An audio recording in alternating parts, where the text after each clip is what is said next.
Questions ఈ జాతీయ ఉద్యమం నుంచి మనకి వస్తాయి.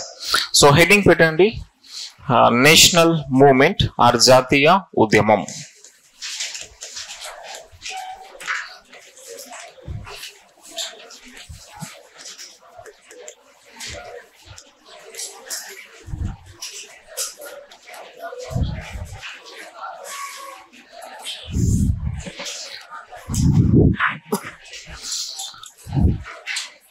ఓకే, జాతీయ ఉద్యమం లేదా ఇంగ్లీష్లో నేషనల్ మూవ్మెంట్ అని చెప్పేసి అంటాం.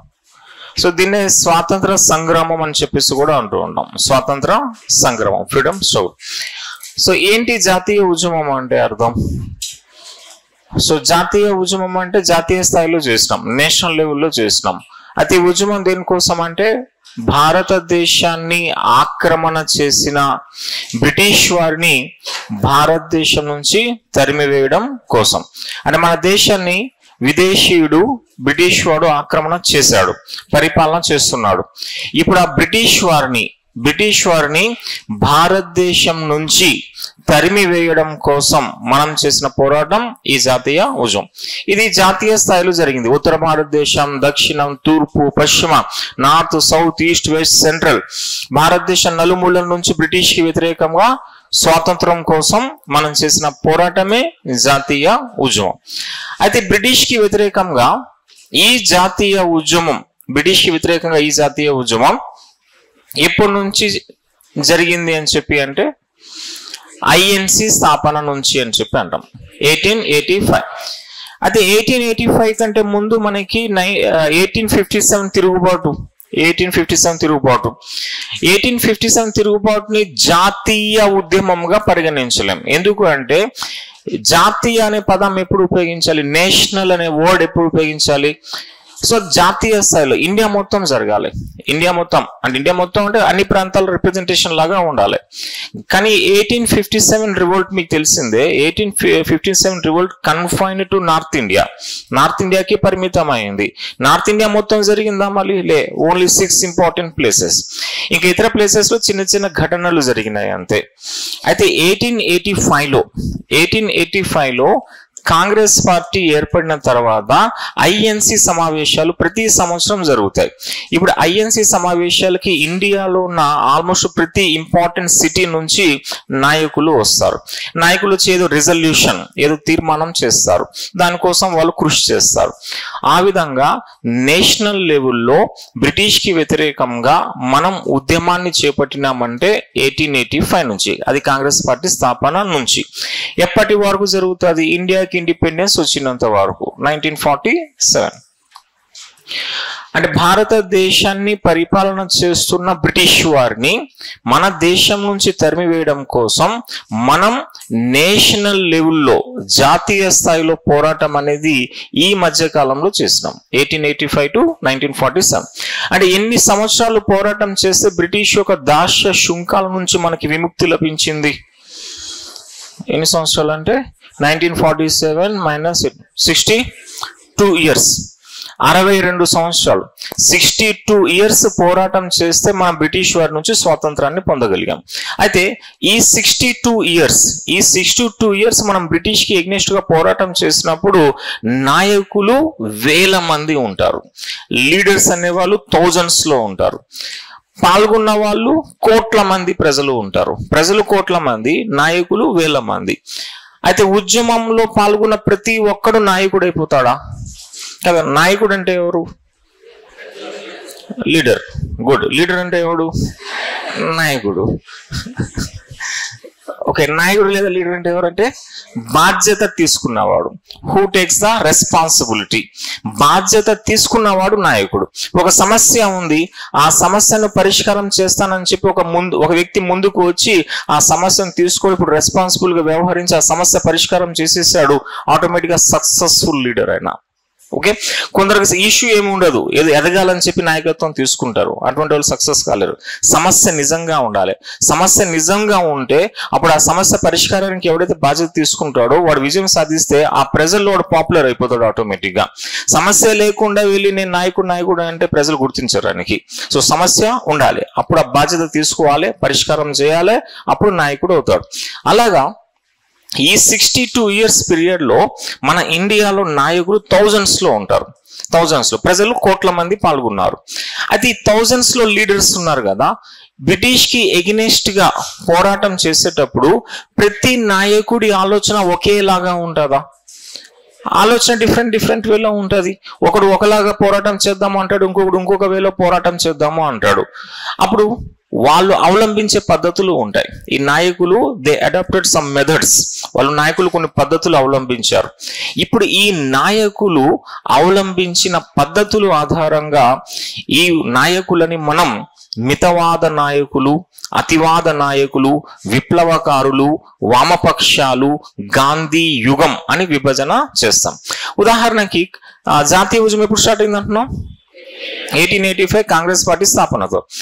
1885లో కాంగ్రెస్ పార్టీ ఏర్పడినప్పుడు ఈ కాంగ్రెస్ పార్టీలో యువ వర్గం, యూత్ ఉన్నారా లేదా ముసలి వాళ్ళు ఎక్కువ మంది, అంటే ఎల్డర్లీ పీపుల్ ఎక్కువ మంది ఉన్నారు. ఇప్పుడు ఈ ముసలి వాళ్ళు పోరాటం చేసేటప్పుడు, ముసలి వాళ్ళు బ్రిటిష్ ఎగ్నెస్ట్ గా పోరాటం చేసేటప్పుడు వాళ్ళు ఏం దూసుకుపోతారా? వాళ్ళు ఏమైనా నెమ్మదిగా పోరాటం చేస్తారు, అదే కదా. ఇప్పుడు ముస్లింలు పోరాటం చేసేటప్పుడు అయ్యా అది అయ్యా అని చెప్పి రిక్వెస్ట్ వేలో చేస్తారు. అంటే ఇలా పోరాటం చేస్తారు కదా, నెమ్మదిగా పోరాటం చేస్తారు కదా, వాళ్ళనే అంటారు మితవాదులు అంటారు, మోడరేట్స్ అని చెప్పి పిలుస్తాం.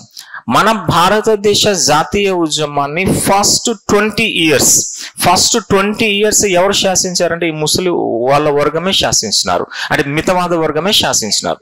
అలాగా 1885 నుంచి 1905లో మన భారతదేశ జాతీయ ఉద్యమంలో ఎవరు ప్రధానంగా కనిపిస్తారంటే మితవాదులు అని చెప్పేసి అంటారు. వీళ్ళని మనం ఇంగ్లీష్ లో మోడరేట్స్ అని చెప్పేసి అంటాం, మోడరేట్స్.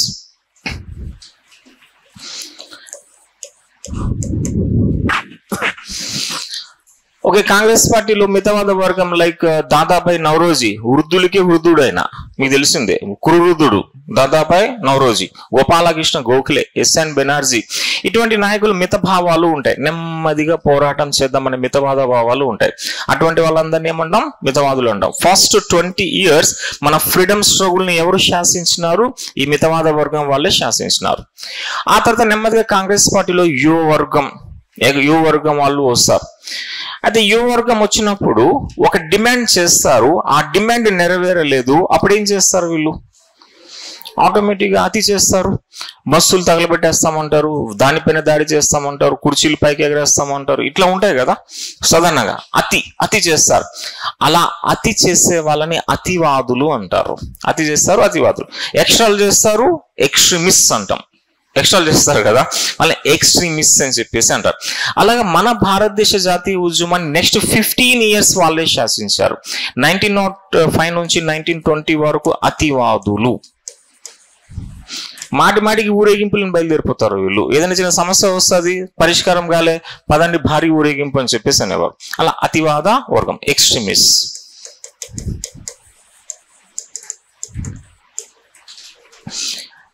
అని చెప్పేసి అంటాం. అయితే 1920 తర్వాత మనకు ఒక 2 periods మినహాయించిన తర్వాత దీని కంటిన్యూయేషన్ యాక్చువల్ 2 మధ్యలో వస్తాయి. 1920 నుంచి ఇక ఇండియాకి ఇండిపెండెన్స్ వచ్చినంత వరకు ఎవరు శాసిస్తారంటే గాంధీజీ శాసిస్తాడు.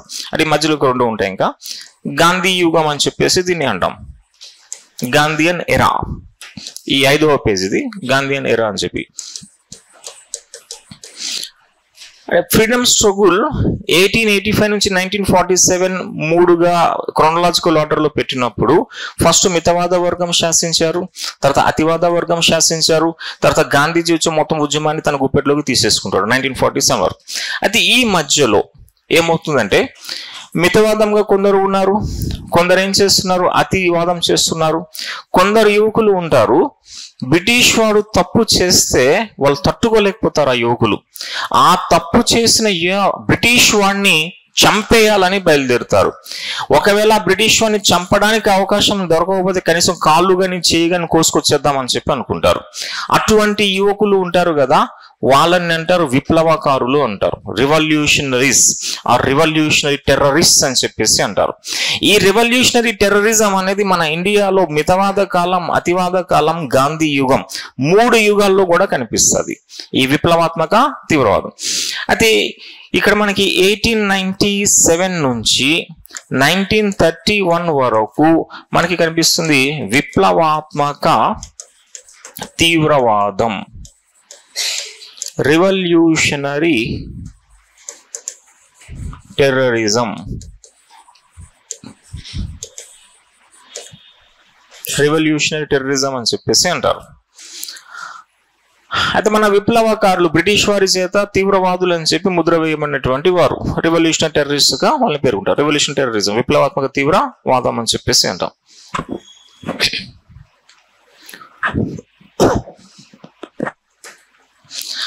ఇక్కడ నెక్స్ట్ వస్తే మనకి అడిషనల్ గా వామపక్షాలు అని చెప్పేసి వస్తారు. ఈ వామపక్షాలు అంటే మనకి 1920 నుంచి ఇన్ఫాక్ట్ ఇండిపెండెన్స్ వచ్చేసి తర్వాత కూడా వీళ్ళ స్టోరీ మనం అండర్స్టాండింగ్ కోసం 2005 వరకు వీళ్ళ స్టోరీ చూస్తాం. దాన్ని అంటారు వామపక్షాలు అంటారు. వామపక్షాలు లెఫ్టిస్ట్ అని చెప్పేసి అంటారు. లెఫ్టిస్ట్ అంటే 1920లో సిపిఐ ఏర్పడిన దగ్గర నుంచి 2005లో సిపిఐ ఎంఎల్ మావోయిస్ట్ పార్టీ ఏర్పడినంత వరకు వాళ్ళకి సంబంధించిన కొంచెం స్టోరీ ఉంటుంది. ఆ స్టోరీ దీంట్లో మనం చూస్తాం. ఇక్కడ అంటే స్వాతంత్ర ఉద్యమ కాలంలో కొంత పాత్ర, స్వాతంత్రం వచ్చేసిన తర్వాత ఏం జరిగిందని చెప్పి ఒక ఆఫీసర్ గా మనకు తెలియాలి. సో కాబట్టి 1920 నుంచి 2005 మధ్య స్టోరీ వామపక్షాల స్టోరీ అని చెప్పేసి. అలాగే ఇప్పుడు ఈ జాతీయ ఉద్యమంలో మనం చూడవలసిన 5 భాగాలు ఇవి. ఈ 5 అంశాలు ఇప్పుడు మనం చూడాల్సి ఉంది. ఈ మితవాదుల గురించి, అతివాదులు, విప్లవకారులు, వామపక్షాలు, గాంధీ యుగం అని చెప్పేసి అంటారు. అయితే ఫస్ట్ మనం కంపారిటివ్ స్టడీ చేయాలి. కంపారిజన్ వీళ్ళు ముగ్గురికి సంబంధించి మితవాదులు, అతివాదులు, విప్లవకారులు వీళ్ళ యొక్క లక్ష్యాలు ఏముంటాయి, ఆ లక్ష్య సాధన కోసం వీళ్ళు ఏ పద్ధతి పాటించారు, ఈ నాయకులు ఎవరున్నారు, మితవాద నాయకులు ఎవరు, అతివాద నాయకులు ఎవరు, విప్లవ నాయకులు ఎవరు. వామపక్షాలు అంటే సోషో ఎకనామిక్ ఈక్వాలిటీ అని చెప్పి వస్తుంది. వామపక్షాలు సోషో ఎకనామిక్ ఈక్వాలిటీ. ఇక గాంధీజీ ప్రత్యేకత ఏంటంటే గాంధీజీలో మితవాదం ఉంటుంది, గాంధీజీలో అతివాదం ఉంటుంది, గాంధీజీలో తీవ్రవాదం కూడా ఉంటుంది. కానీ మనం అతన్ని అహింసవాది, శాంతివాది, శాంతి దూత అది ఇది అని చెప్పి అనుకో, జాతిపిత కాబట్టి ఈయనకి మనం ఏమి తీవ్రవాదం అతివాదం అని చెప్పకూడదు. అదే గాంధీజీ సహాయ నిరాకరణ, నాన్ కోఆపరేషన్ మూమెంట్ 1920లో స్టార్ట్ చేసినాడు కదా, అప్పుడు మితవాదం కనిపిస్తుంది. 1930లో గాంధీజీ శాసన ఉల్లంఘన, సివిల్ డిసోబీడియన్స్, అతివాదం కనిపిస్తుంది. గాంధీజీ 1942లో క్విట్ ఇండియా మూమెంట్, మీకు తెలిసిందే మన ఇండియాలో అత్యంత వైలెంట్ మూమెంట్ ఏది, క్విట్ ఇండియా. ఈయన చెప్తాడు కదా గాంధీజీ, కరో యా మరో అంటాడు, చెయ్యండి లేదా చావండి అంటాడు. ఆయన పురమలు పొడిచిండి అని కూడా చెప్తాడు పరోక్షంగా. అంటే తీవ్రవాదం చెప్పినాడు ఆయన. అలా చెప్పకూడదు, మనం డూ ఆర్ డై అన్నాడు. స్వాతంత్రం కోసం చేయండి, స్వాతంత్రం కోసం చావండి అని చెప్పేసి. చావడం అంటే ఏదో చేస్తూ పోతాడు కదా, పోరాటం చేస్తూ పోతాడు కదా. అట్లాగే ఈయన దాంట్లో తీవ్రవాద భావాలు కూడా కనిపిస్తాయి చెప్పాలి అంటే. ఓకే, ఇప్పుడు ఫస్ట్ మనం కంపారిటివ్ స్టడీ మితవాదులు, అతివాదులు, వామపక్షాలకు అది విప్లవాత్మక తీవ్రవాదుల గురించి మనం చూద్దాం. ఆ తర్వాత ఒక్కొక్కరి గురించి తెలుసుకుంటూ వెళ్ళిపోదాం. సో 3 కాలమ్స్ పెట్టాలి ఇప్పుడు. సో జాతీయ ఉద్యమం అంటే మీకు క్లియర్, బ్రిటిష్ వారిని ఇండియా నుంచి తరిమి వేయడం కోసం చేసిన పోరాటం. It was a movement organised against the British. To oust the British, this movement was organized. British ని తరిమి వేయడం కోసం, to oust the British, this movement was organized. So 3 columns ఇక్కడ.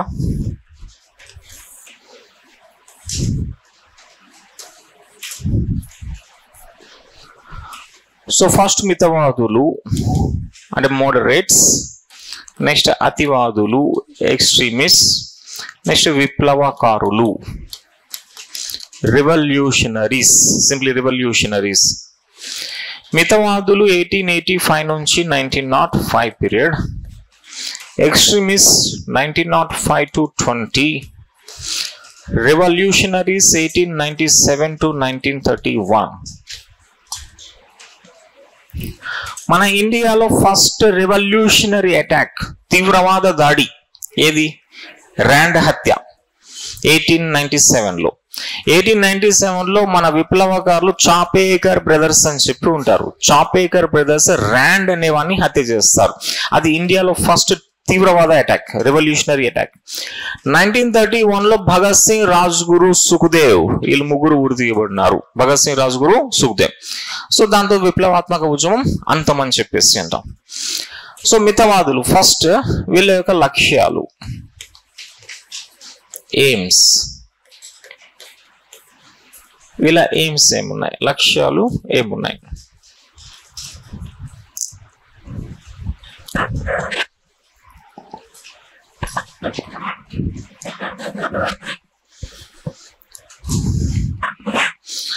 సో కాంగ్రెస్ పార్టీ ఏర్పడింది ఏ సంవత్సరం?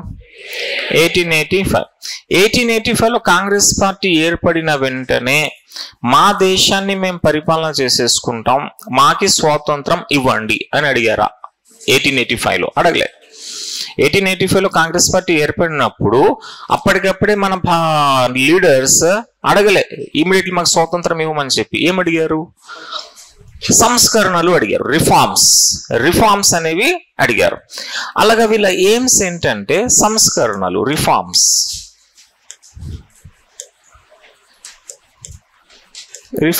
ఏంటి ఆ సంస్కరణలు? రిఫార్మ్స్ ఏమున్నాయి అంటే అందులో ఒకటి ఉంటాం, బాధ్యతాయుతమైన ప్రభుత్వం కావాలి, రెస్పాన్సిబుల్ గవర్నమెంట్. బాధ్యతాయుతమైన ప్రభుత్వం. సో రెస్పాన్సిబుల్ గవర్నమెంట్ అని చెప్పేసి అంటారు. రెస్పాన్సిబుల్ గవర్నమెంట్ కావాలి. రెస్పాన్సిబుల్ గవర్నమెంట్ ఉందంటే స్వయంగా స్వపరిపాలన అడిగినట్టుగా, పరోక్షంగా అడిగినట్టుగా ఈ రెస్పాన్సిబుల్ గవర్నమెంట్. అంటే ఏదైనా ఒక తప్పు జరిగింది అనుకోండి, దానికి గవర్నమెంట్ బాధ్యత వహించాలి. తర్వాత అంటారు వయోజన ఓటు హక్కు.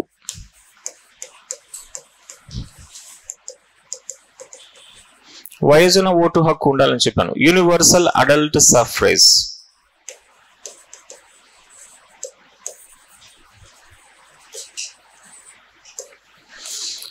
అయితే మనకి 1892 కౌన్సిల్ చట్టం వస్తుంది. 1892 కౌన్సిల్ చట్టం. 1892 కౌన్సిల్ చట్టం ప్రకారంగా మన భారతీయులు చట్టసభలకి ఎన్నుకునే అవకాశం వస్తుంది, మన వాళ్ళని పంపే అవకాశం వస్తుంది చట్టసభలకి. అయితే అప్పుడు ఓటు హక్కు ఎలా నిర్ణయించారు బ్రిటిషర్స్? ఇప్పుడు మనకి ఓటు హక్కు ఎట్లా? 18 ఇయర్స్ మనం క్రాస్ అయింది అనుకుంటే ఓటు వేసేవచ్చు. అయితే అప్పట్లో బ్రిటిష్ వాడు ఓటు హక్కు ఎట్లా ఉండే? ఆస్తి, మెయిన్ ఆస్తి, తర్వాత ఎడ్యుకేషన్. ముందు ఆస్తి చూస్తారు, ఆడికి ఆస్తి ఉంది, వాడి పేరు మీద భూమి రిజిస్ట్రేషన్ అయి ఉంది అంటే వాడు ఓటు హక్కుదారుడై ఉండేవాడు అప్పట్లో. అంటే ఆస్తి చూసేవారు, ఎడ్యుకేషన్ చూసేవారు. ఈ రెండు బేస్ మీదుగా ఓటు హక్కు ఇచ్చేవారు. అదే కాంగ్రెస్ పార్టీ ఏమంటది అంటే ఓటు హక్కు అనేది ఆస్తి, ఎడ్యుకేషన్ బేస్ మీదుగా కాదు, వయస్సు ఆధారంగా ఒక ఏజ్ ఫిక్స్ చేయండి. ఒక ఏజ్ ఫిక్స్ చేసి ఆ ఏజ్ పైబడిన ప్రతి ఒక్కడికి ఓటు హక్కు ఇవ్వండి అని చెప్పేసి అంటారు. ఐ థింక్ మనకి గతంలో 21 ఇయర్స్ ఉండే, తర్వాత 18 ఇయర్స్ కి తగ్గించినాం. ఐ థింక్ మనం 18 ఇయర్స్ కి. అట్లాగే వీళ్ళు ఏమంటారు, ఏదో ఒక ఏజ్ ఫిక్స్ చేయండి, ఆ ఏజ్ పైబడిన ప్రతి ఒక్కరికి ఓటు హక్కు ఇవ్వండి అని చెప్పేసి అంటారు. ఇది వీళ్ళ యొక్క రిఫార్మ్ లో ఒక డిమాండ్. నెక్స్ట్ మన governor general executive council. Governor general executive council and ICS లో అధిక భారతీయులు నియమించాలి. అధిక భారతీయులు. So more Indians should be appointed in Governor General Executive Council and ICS. More Indians should be appointed in GG Executive Council and ICS. Governor general executive council అని చెప్పి ఒకటి ఉంటది కదా. అప్పుడు 1833 చట్టం ప్రకారం ఐ థింక్ ఎగ్జిక్యూటివ్ కౌన్సిల్ ఏదో ఒకటి వస్తుంది. ఆ కౌన్సిల్లో ప్రస్తుతం ఉన్న క్యాబినెట్ లాంటిది, ప్రస్తుతం మన ఇండియాలో క్యాబినెట్ ఉంది కదా, కేంద్ర మంత్రి మండలి ఉంది కదా, అటువంటిది ఎగ్జిక్యూటివ్ కౌన్సిల్. ఎగ్జిక్యూటివ్ కౌన్సిల్లో బ్రిటిషర్సే ఉండేవారు. మన కాంగ్రెస్ పార్టీ ఏమంటది అంటే గవర్నర్ జనరల్ ఎగ్జిక్యూటివ్ కౌన్సిల్ మొత్తం ఇండియాని పరిపాలన చేస్తుంది, కాబట్టి ఎగ్జిక్యూటివ్ కౌన్సిల్లో భారతీయుల్ని అపాయింట్ చేయాలని డిమాండ్ చేస్తుంది. ఇక ఐసిఎస్ ఎగ్జామ్స్ అనేది ఇంట్రడ్యూస్ చేసింది ఎప్పటి నుంచి? 1853 చట్టం. ఐ థింక్ 1853 యాక్ట్ ప్రకారంగా కాంపిటేటివ్ ఎగ్జామ్స్ అది ఇంట్రడ్యూస్ చేస్తారు. 1861 సివిల్ సర్వీస్ యాక్ట్ అని చెప్పి వస్తుంది. ఆ తర్వాత భారతీయులు మళ్ళీ రాయడం ఫస్ట్ 1853 చట్టంలో భారతీయులకు అవకాశం ఇచ్చినారు, కానీ భారతీయులు అంతగా సక్సెస్ కాలే. భారతీయులు సక్సెస్ అయింది ఫస్ట్ ICS లో ఎప్పుడు 1863లో. 1863లో ఫస్ట్ ఇండియన్ అపాయింట్ అయ్యాడు Satyendranath Tagore. Satyendranath first ICS officer. ఆ తర్వాత SN బెనర్జీ అటువంటి నాయకులు వస్తారు, లీడర్స్. కానీ ఇక్కడ ఏమవుతుంది, చాలా తక్కువ మంది ఉంటారు ICS కి. వీళ్ళు ఏం డిమాండ్ చేస్తారంటే ఈ ఇండియన్ సివిల్ సర్వీస్ లో గవర్నర్ జనరల్ ఎగ్జిక్యూటివ్ కౌన్సిల్ లో మోర్ ఇండియన్స్ అనే వాళ్ళు అపాయింట్ అవ్వాలి అని చెప్పేసి అంటారు. అది ఒకటి. నెక్స్ట్, వెనుకబడ్డ ప్రాంతాలు అభివృద్ధి చేయాలి. So backward region should be developed అని చెప్పేసి అంటారు. Backward region should be developed, వెనుకబడ్డ ప్రాంతాలను అభివృద్ధి చేయాలి.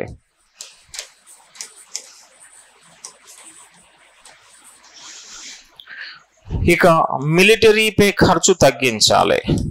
Expenditure on military should be reduced. మిలిటరీపై ఖర్చు తగ్గించాలి.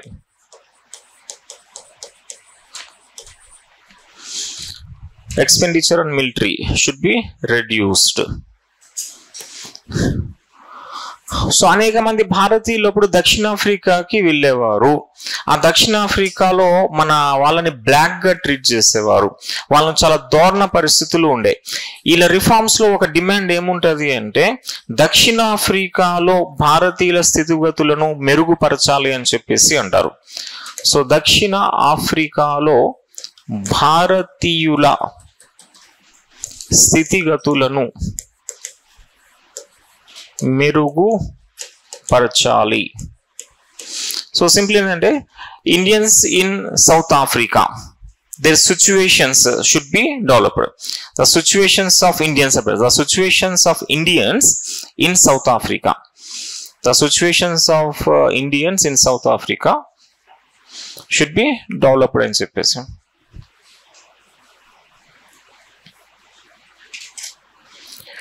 ఓకే, ఇవి కొన్ని రిఫార్మ్స్ వీళ్ళవి డిమాండ్ చేసింది లక్ష్యాలు. సో లక్ష్యాలు రిఫార్మ్స్ లో ఇవి ప్రముఖంగా వస్తాయి. అందులో ఫస్ట్ ఈ బాధ్యతాయుతమైన గవర్నమెంట్ ఉంటుంది కదా, రెస్పాన్సిబుల్ గవర్నమెంట్, అది ఇంపార్టెంట్ వాళ్ళది. రెస్పాన్సిబుల్ గవర్నమెంట్ అనేది ఇంపార్టెంట్ డిమాండ్ వాళ్ళు. ఈ రెస్పాన్సిబుల్ గవర్నమెంట్ లోనే పరోక్షంగా వాళ్ళు స్వపరిపాలన అడిగామని చెప్పేసి అంటారు, సెల్ఫ్ రూల్ అడిగామని చెప్పేసి అంటారు. అయితే ఈ లక్ష్యాల సాధన కోసం ఇప్పుడు వీళ్ళు ఏ పద్ధతులను పాటిస్తారు, దీన్ని మెథడ్స్ అని చెప్పేసి అంటాం.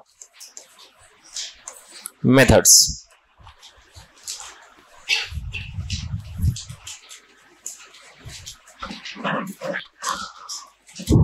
ఓకే, పద్ధతులు ఏమి ఉంటాయి. ఇప్పుడు కొన్ని డిమాండ్స్ వాళ్ళు చేశారు, ఆ డిమాండ్స్ నెరవేర్చుకోవాలంటే దానికోసం వాళ్ళు ఏదో ఒక పద్ధతి పాటించాలి కదా. ఏంటి ఆ పద్ధతి వీళ్ళు పాటిస్తారు? ఈ యొక్క మితవాదుల ప్రధాన పద్ధతి 3P అని చెప్పి అంటారు. 3P. ఈ 3P అంటే ప్రే, పిటిషన్, ప్రొటెస్ట్. ఇది వీళ్ళ పద్ధతి. ప్రే, పిటిషన్, ప్రొటెస్ట్ అని చెప్పి అంటారు. అంటే ప్రార్థన, విజ్ఞాపన, నిరసన.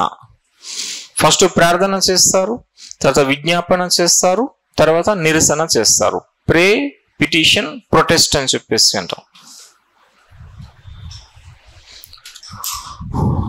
అంటే ఇది ఒక డిమాండ్ ఉంటుంది కదా, మాకు బాధ్యతాయుతమైన ప్రభుత్వం కావాలన్నారు అనుకోండి, వీళ్ళు ఫస్ట్ ఏం చేస్తారు, ఒక INC సమావేశం ఏదో ఒకటి ఉందనుకోండి, అక్కడ తీర్మానం చేసి బ్రిటిషర్స్ కి ఫస్ట్ ఏం చేస్తారు, ప్రార్థన చేస్తారు. అయ్యా మేము కోరుకుంటున్నాం అయ్యా, ఇది మాకు ఇవ్వండి అయ్యా అని చెప్పి అంటారు. బ్రిటిషర్స్ ఏమంటారు, పోండ్రా అని చెప్పి అంటారు. అప్పుడు వాళ్ళు ఏం చేస్తారు, వాళ్ళు ఉర్దూలు కదా, లాంగ్వేజ్ పై మంచి పట్టు ఉంటుంది వాళ్ళకి. ఆ పట్టుతో ఏం చేస్తారు, మంచిగా పిటిషన్ రాస్తారు. వాళ్ళు పిటిషన్ రాసి పిటిషన్ ఇస్తారు. బ్రిటిషర్ ఆ పిటిషన్ చూసి చింపి పారేస్తాడు, పోండ్రా అని చెప్పి అంటాడు. అప్పుడు మన వాళ్ళు ఏం చేస్తారు, ప్రొటెస్ట్, నిరసన చేసి కూర్చుంటారు. పిటిషన్ పట్టించుకోడు, పోండ్రా అని చెప్పి అంటాడు. అట్లాగే ఈ మితవాదులు ఏం చేస్తున్నారంటే వాళ్ళ పద్ధతి ఒక డిమాండ్ చేయడం, ఆ డిమాండ్ కోసం ప్రే, పిటిషన్, ప్రొటెస్ట్ అనే పద్ధతిని వీళ్ళు పాటించడం. కాబట్టి ఈ మితవాదుల్ని కొందరు ఏమని పిలుస్తారు అంటే మితవాద కాలాన్ని యాచకుల కాలము అంటారు, రాజకీయ యాచక కాలము అంటారు. అంటే పొలిటికల్ బెగ్గింగ్ పీరియడ్ అని చెప్పి అంటారు. ఇది అంటే ఈ త్రిపుల్ పి కాన్సెప్ట్ వల్ల వీళ్ళకి ఎట్లా ముద్రపడింది అంటే రాజకీయ యాచక యుగం అని చెప్పి ఈ మితవాద కాలాన్ని పేర్కొంటారు. సో పొలిటికల్ బెగ్గింగ్,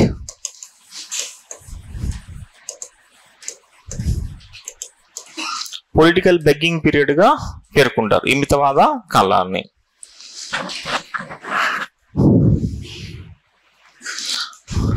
ఇక రెండవ పద్ధతి వీళ్ళు ఎలా ఉంటుందంటే పిసిపి అంటారు. మళ్ళీ పిసిపి ఏంటంటే వీళ్ళు ఫస్ట్ ప్రెషర్ చేస్తారు. ప్రెషర్ ఎట్లా చేస్తారు అంటే ప్రే, పిటిషన్, ప్రొటెస్ట్ అని చెప్పి కంటిన్యూస్ గా ప్రెషర్ చేస్తారు. అలా ప్రెషర్ అయిపోయిన తర్వాత కొంతకాలం కాంప్రమైజ్ అయిపోతారు.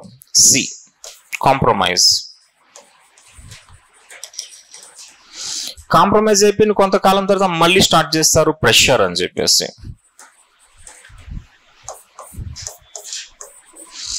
So pressure, compromise, pressure.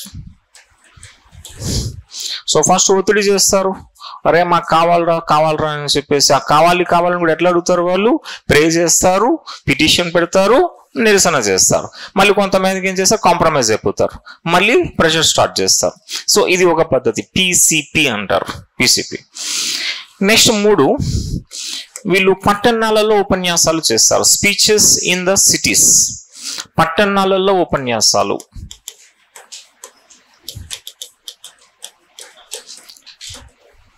So speeches in the cities, they organised speeches in the cities.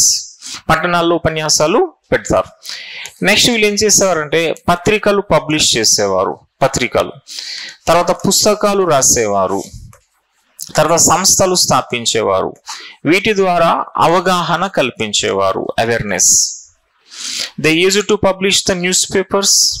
They used to publish newspapers. They used to write the books, and they used to establish the organizations. And simply newspapers, books, and organization. Through this, they try to bring awareness. They try to bring awareness among the people. So వీటి ద్వారా ప్రజల్లో అవగాహన, awareness తీసుకురావడానికి ప్రయత్నం చేశారు. They try to bring the awareness among the people. So ఇది వీళ్ళ పద్ధతి. సో మితవాద పద్ధతి అంటే సింపుల్, త్రిబుల్ పి అనేది మెయిన్ పద్ధతి. తర్వాత పిసిపి అని చెప్పేసి అంటాం. ఆ తర్వాత పట్టణ ఉపన్యాసాలు ఆర్గనైజ్ చేశారు. ఇక ఏమైనా ఉంటే పత్రికలు, పుస్తకాలు, సంస్థలు. దీని ద్వారా ప్రజలకి అవగాహన కల్పించినారు. ఓకే, ఇప్పుడు 3వది నాయకులు ఎవరు? మితవాద నాయకులు, లీడర్స్. మితవాద నాయకులు.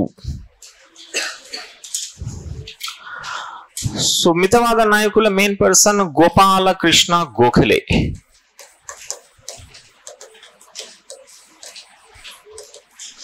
గోపాలకృష్ణ గోఖలే అని చెప్పేసి అంటాం.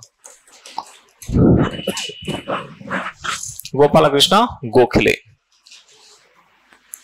తర్వాత దాదాబాయి నౌరోజీ.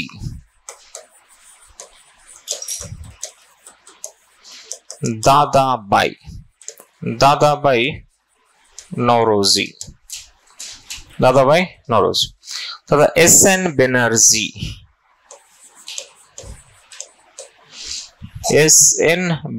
సురేంద్రనాథ్. ఎస్ఎన్ బెనర్జీ. నెక్స్ట్ ఆనంద మోహన్ బోస్. ఆనంద మోహన్ బోస్ అని చెప్పండి. ఆనంద మోహన్ బోస్. నెక్స్ట్ బద్రుద్దీన్ తయాబ్జీ. బద్రుద్దీన్ తయాబ్జీ.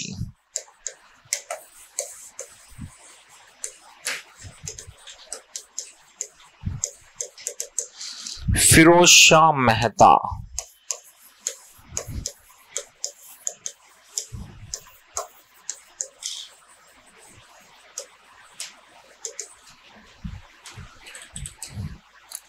ఫిరోజ్ షా మెహతా అని చెప్పి ఇంకా అనేక మంది ఉంటారు. వీళ్ళు కొందరు ప్రముఖ నాయకులు. ఈవెన్ మౌలానా అబుల్ కలాం ఆజాద్ అని చెప్పి అంటాం కదా. మౌలానా అబుల్ కలాం ఆజాద్ మితవాద, అతివాద, గాంధీ, ఆయన కూడా మిక్స్డ్ భావాలు కలిగిన వ్యక్తి. అండ్ లాస్ట్ ఇక్కడ కూడా ఉంటాడు ఆయన, మౌలానా అబుల్ కలాం ఆజాద్. మౌలానా అబుల్ కలాం ఆజాద్. ఈయన మితా అతి గాంధీ యుగంలో ఉన్నటువంటి వ్యక్తి మౌలానా అబుల్ కలాం ఆజాద్. ఓకే, ఇది మితవాదులు సంబంధించినటువంటి అంశాలు. మితవాద లక్ష్యాలు, మితవాద పద్ధతులు, మితవాద నాయకులు. సో మితవాద లక్ష్యాలు అంటే ఏముంటాయి? సంస్కరణలు, రిఫార్మ్స్. ఆ రిఫార్మ్స్ లో అతి ముఖ్యమైనది ఏముంటది? Responsible government. ఇక ఇతర రిఫార్మ్స్ ఏంటి వాళ్ళు డిమాండ్ చేశారు అంటే, లైక్ వయోజన ఓటు హక్కు అని, governor general, executive council, ICS అధిక భారతీయులు నియామకం చేయాలని, వెనుకబడ్డ ప్రాంతాల అభివృద్ధి అని, మిలిటరీపై ఖర్చు తగ్గించాలని, భారతీయుల స్థితిగతులు మెరుగుపరచాలి అని చెప్పి ఇట్లాగా కొన్ని వాళ్ళు డిమాండ్ చేస్తారు. అయితే ఆ లక్ష్య సాధన కోసం మితవాదులు అవలంబించిన పద్ధతులు ఏమున్నాయి? మెథడ్స్ ఏమున్నాయి? P, తర్వాత PCP, ఇంకా పఠన ఉపన్యాసాలు, ఇక వస్తే పత్రికలు, పుస్తకాలు, శాపాలు. ఎవరైనా నాయకులు ఉన్నారు? గోపాలకృష్ణ గోఖలే, దాదాబాయి నౌరోజీ, SN బెనర్జీ, ఆనంద మోహన్ బోస్, ఇక ఫిరోజ్ షా మెహతా, బద్రుద్దీన్ తయాబ్జీ, మౌలానా ఆజాద్, సో అని చెప్పి వస్తారు. ఇప్పుడు అతివాద నాయకుల యొక్క లక్ష్యాలు.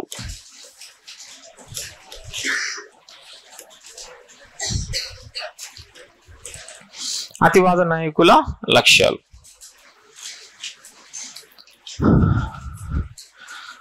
సో అతివాద నాయకుల లక్ష్యాలు, ప్రధాన లక్ష్యం వాళ్ళది ఏమంటారు అంటే స్వరాజ్ కావాలి అని చెప్పేసి అంటారు. భారతదేశానికి స్వపరిపాలన కావాలి, స్వరాజ్ కావాలి అని చెప్పి అంటారు. Swaraj or self rule. The demanded Swaraj అంటే సెల్ఫ్ రూల్. అయితే మితవాదులు ఏమంటారంటే, మేము స్వరాజ్ ఎప్పుడు అడిగినామో, రెస్పాన్సిబుల్ గవర్నమెంట్ ఏదైతే అడిగినామో దాంట్లో సెల్ఫ్ రూలే ఉంటుంది, మాదే డిమాండ్ స్వరాజ్ అని చెప్పి అంటారు. కానీ ఆ స్వరాజ్ అనే పదం వ్యాప్తిలోకి తీసుకొచ్చింది అతివాదులు. ఓకే, కాంగ్రెస్ పార్టీ ఏర్పడింది ఎప్పుడు అంటున్నాం? 1885లో ఏర్పడింది. వీళ్ళు మాకి స్వరాజ్ అంటే పదం, స్వరాజ్ అనే పదం ఉపయోగించి మాకి స్వరాజ్ కావాలని అడిగారా? వీళ్ళు అడగలే. ఏదో రెస్పాన్సిబుల్ గవర్నమెంట్ అని చెప్పి బయలుదేరినారు అంతే. అయితే ఈ స్వరాజ్ కావాలి అని చెప్పి కాంగ్రెస్ పార్టీ అడిగింది. ఎప్పుడు అడిగింది? 1906లో అడిగింది. సో 1906లో ఫస్ట్ కాంగ్రెస్ పార్టీ కలకత్తాలో డిమాండ్ చేసింది. అయితే ఆ సభకు అధ్యక్షుడు మితవాద నాయకుడే దాదాబాయి నౌరోజీ. కాబట్టి దాదాబాయి నౌరోజీ ఏమంటాడు, ఈ స్వరాజ్ అనేది మా డిమాండే, రెస్పాన్సిబుల్ గవర్నమెంట్ భాగంగా అది ఉంది. అయితే ఈ పదాన్ని మాత్రం బాగా ఉనికిలోకి తీసుకెళ్ళింది అతివాదులు. కాబట్టి మన చరిత్రకారులు స్వరాజ్ అనేది ప్రధాన డిమాండ్ ఎవరిదంటే అతివాదులు అని చెప్పేసి అంటాం. స్వరాజ్ అనేది ఒకటి. నెక్స్ట్ రెండవ మేజర్ డిమాండ్ చేనేతకారుల రక్షణ. సో ప్రొటెక్షన్ ఆఫ్ ఆర్టిజన్స్,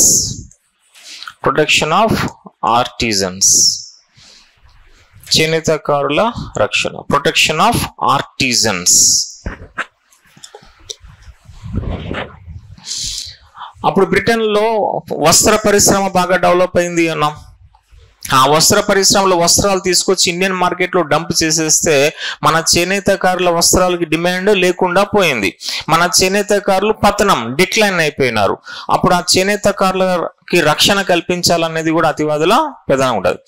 ఇక మూడోది ఏమైనా ఉంది అంటే మితవాదుల అన్ని డిమాండ్స్. మితవాదులు ఏదైతే సంస్కరణలు డిమాండ్ చేసినారో, ఓటు హక్కు, సో అదంతా అడిగినారు వీళ్ళు. అంటే మితవాదుల అన్ని డిమాండ్స్.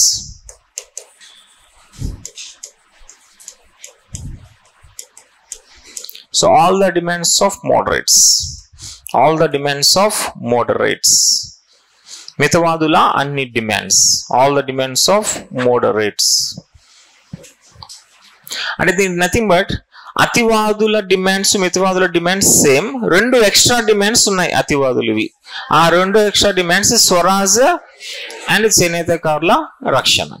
ఓకే, ఇప్పుడు ఈ డిమాండ్స్ ని, ఈ లక్ష్యాలను సాధించడం కోసం అతివాదులు ఏ పద్ధతి పాటించారు? మెథడ్స్. అతివాదుల పద్ధతి.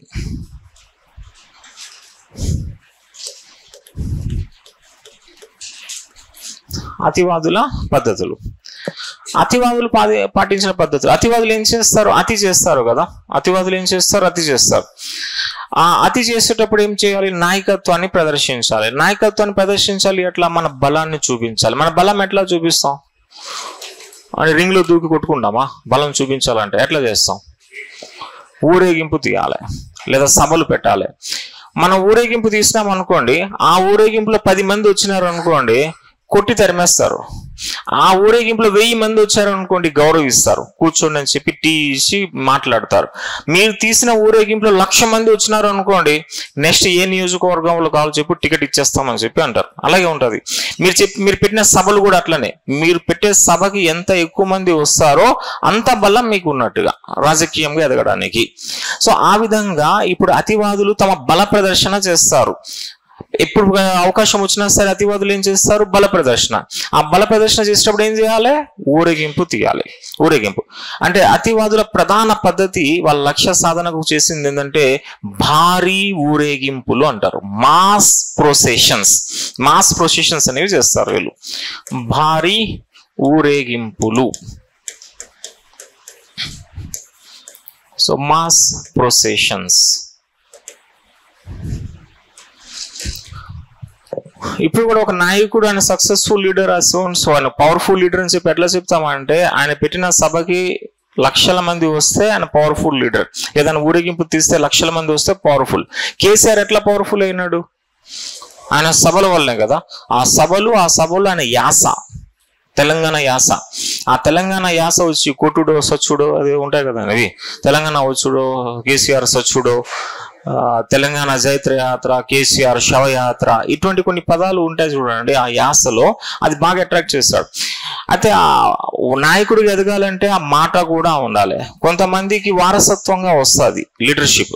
ఆ వారసత్వంగా వచ్చిన వాళ్ళు కొంతమంది సక్సెస్ అవుతారు, మెజారిటీ ఏమవుతారు? పోతారు. ఎందుకంటే వాళ్ళకి టాకింగ్ పవర్ ఉండదు.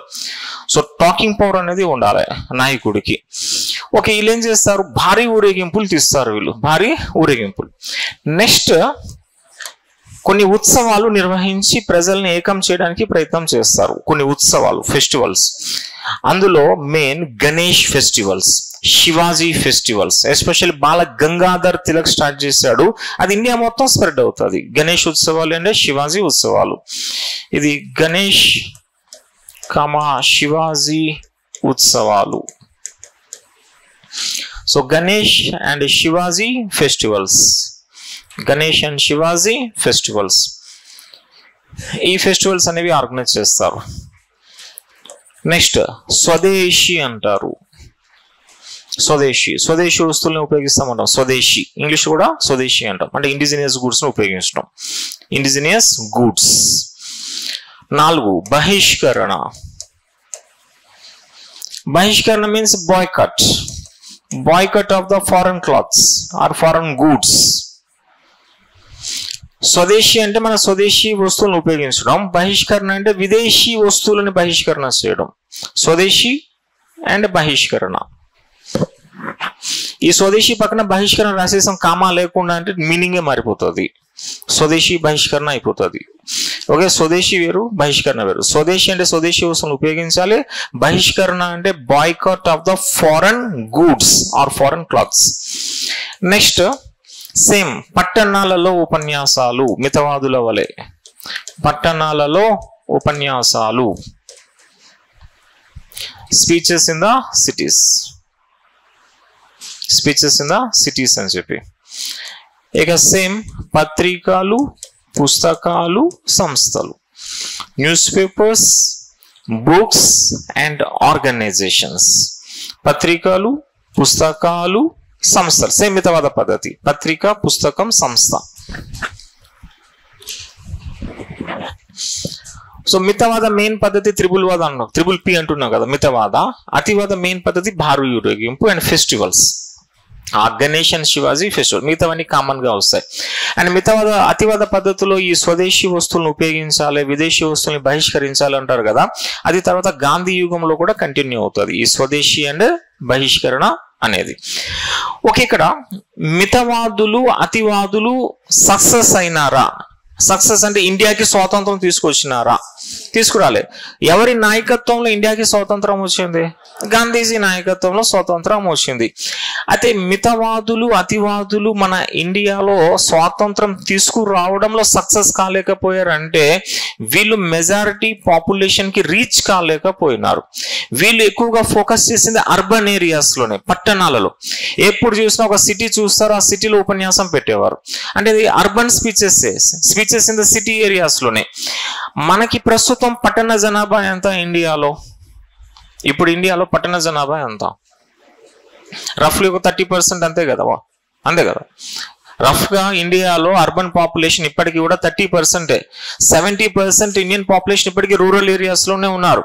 అప్పుడు 1900 ఆ కాలం అనుకుందాం, 1900 ఆ కాలం అర్బన్ పాపులేషన్ ఎంత ఉండే? పట్టణ పరిపాలన ఎంత? పట్టణ జనాభా ఎంత ఉండే? Less than 10%.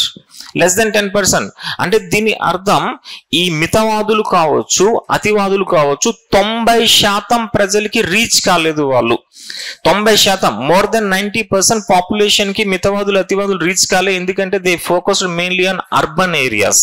మెయిన్లీ వాళ్ళు ఏం చేశారు? సిటీస్ పైన, అర్బన్ ఏరియాస్ పైన ఫోకస్ చేయడం వల్ల రూరల్ పాపులేషన్ కి రీచ్ కాలే. గాంధీజీ సక్సెస్ అయ్యాడు. మెయిన్ రీజన్ ఏంది? ఆయన రూరల్ ఏరియాస్ ఫోకస్ మొత్తం అంతా కూడా. గాంధీజీ మెయిన్ ఫోకస్ అంతా కూడా విలేజెస్ పైన, రూరల్ ఏరియాస్. అలా మాస్ లీడర్ ఆయన. గాంధీజీలా కర్ర లేపితే వేల లక్షల మంది వచ్చేస్తారు. ఆ కర్రతో ఎవరిని కొడదాం చెప్పండి సార్, కొట్టేస్తామంటారు. గాంధీజీ అంటే మాస్ లీడర్ ఆయన. ఇప్పుడు కూడా ఒక నాయకుడు సక్సెస్ అవ్వాలంటే పట్టణ ప్రజలతో నమ్ముకుంటే సర్వనాశనం అయిపోతాడు నాయకుడు సక్సెస్ ఎప్పుడవుతాడు? గ్రామీణ జనాభా వాళ్ళు ఫండమెంటలిస్ట్, వాళ్ళకి నాయకుడికి. పట్టణాల్లో ఎవరు ఉండరు, వాళ్ళు డిఫరెంట్ క్యాండిడేట్లు, వాళ్ళు ఏది పడితే చూసుకుంటారు. కానీ గ్రామాలలో ఒక నాయకుడిని నమ్మారనుకోండి, ఆ గ్రామ ప్రజల నాయకుడిని బాగా నమ్ముతారు. అంటే నాయకుడిగా అట్లా పనిచేయాలి. అయితే గాంధీజీ సక్సెస్ అవడానికి మెయిన్ కారణం ఏంటంటే he focused mainly on the rural areas అని చెప్పేసి అంటారు. అలాగని చెప్పి మితవాదుల్ని, అతివాదుల్ని మనం తక్కువ అంచనా వేయకూడదు. మన చరిత్రకారులు ఎట్లా అంటారు అంటే మితవాదులు మోడరేట్స్ మన స్వాతంత్ర ఉద్యమానికి సంబంధించి పునాదులు వేసినారట, ఫౌండేషన్స్. అతివాదులు ఆ పునాదుల పైన స్టేజ్ కట్టినారట. అతివాదులు ఆ పునాదుల పైన స్టేజ్ కట్టారు. ఇప్పుడు గాంధీజీ ఆ స్టేజ్ ఎక్కిపేశాడు. గాంధీజీ ఆ స్టేజ్ ఎక్కి తన నాటక ప్రదర్శన చేసి ఇండియాకి స్వాతంత్రం తీసుకొచ్చినాడు. ఒకవేళ మితవాదులు లేకపోతే ఫౌండేషనే లేదు, అతివాదులు లేకపోతే స్టేజే లేదు. ఈ ఫౌండేషన్, స్టేజ్ లేకపోతే గాంధీజీ నాట్యం ఎక్కడ చేస్తాడు? అంటే ప్రదర్శన ఎక్కడ చేస్తాడు? ఆయన చేసేది లేదు కదా. గాంధీజీకి ఆ రంగం, ఆ స్టేజ్ దొరికింది, అది అతివాదులు, మితవాదుల వల్లనే దొరికింది. అలా మితవాదులు they laid the foundation, extremist they build the stage, and Gandhiji came and he played his role అని చెప్పేసి అంటారు. అలాగే వీళ్ళ పాత్రను కూడా మనం నిర్లక్ష్యం చేయలేము. సో ఇవి వీళ్ళ పద్ధతులు. ఇప్పుడు నాయకులు ఎవరు? అతివాద నాయకులు, లీడర్స్, అతివాద నాయకులు. అది చిన్నప్పటి నుంచి చూస్తూనే ఉంటాం. ఎక్స్ట్రీమిస్ట్ లీడర్స్, లాల్, బాల్, పాల్, అరబిందో అని చెప్పి అంటుంటారు కదా. సో అదే అతివాద నాయకులు అంటే లాల్, బాల్, పాల్, అరబిందో. లాల్ అంటే మీకు తెలిసిందే, లాలా లజపతి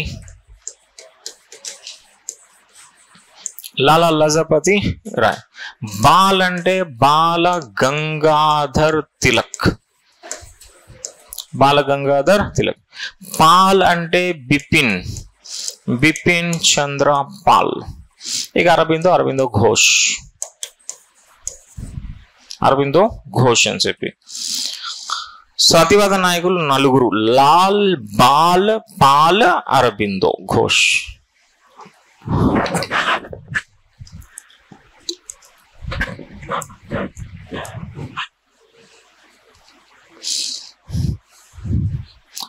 ఓకే, మీకు కాన్సెప్ట్ క్లారిటీ అంతే. కంపారిటివ్ స్టడీ ఇది. మితవాదులు అంటే వాళ్ళ డిమాండ్ ఏంటి? మితవాదులు మోడరేట్స్, ఓన్లీ రిఫార్మ్స్. వాళ్ళు ఇమీడియట్లీ స్వాతంత్రం కావాలని అడగలే, ఓన్లీ రిఫార్మ్స్ అడిగారు. అందులో మెయిన్ రెస్పాన్సిబుల్ గవర్నమెంట్. మరి దానికోసం వాళ్ళు మితవాదులు అవలంబించిన పద్ధతి మెయిన్లీ త్రిబుల్ పి. మితవాద ప్రముఖ లీడర్స్ ఎవరు? ప్రముఖ లీడర్స్ అందరూ కాకుండా గోఖలే, దాదాభాయ్ నౌరోజీ, ఎస్ఎన్ బెనర్జీ ప్రముఖులు మెయిన్. అతివాద లక్ష్యాలు ఏంటి? స్వరాజ్, వాళ్ళ మెయిన్ స్వరాజ్. మరి దానికోసం ఏ పద్ధతి వాళ్ళది? భారీ ఊరేగింపులు, గణేష్ శివాజీ ఫెస్టివల్స్. మరి నాయకులు ఎవరు? లాల్ బాల్ పాల్, అరబిందో ఘోష్. ఓకే, ఇది అయిపోయింది.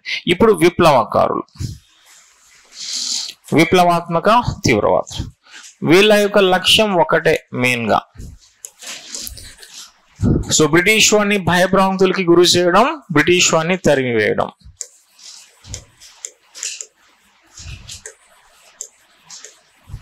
So terrorizing the British and ousting them from India. So simply ousting the British.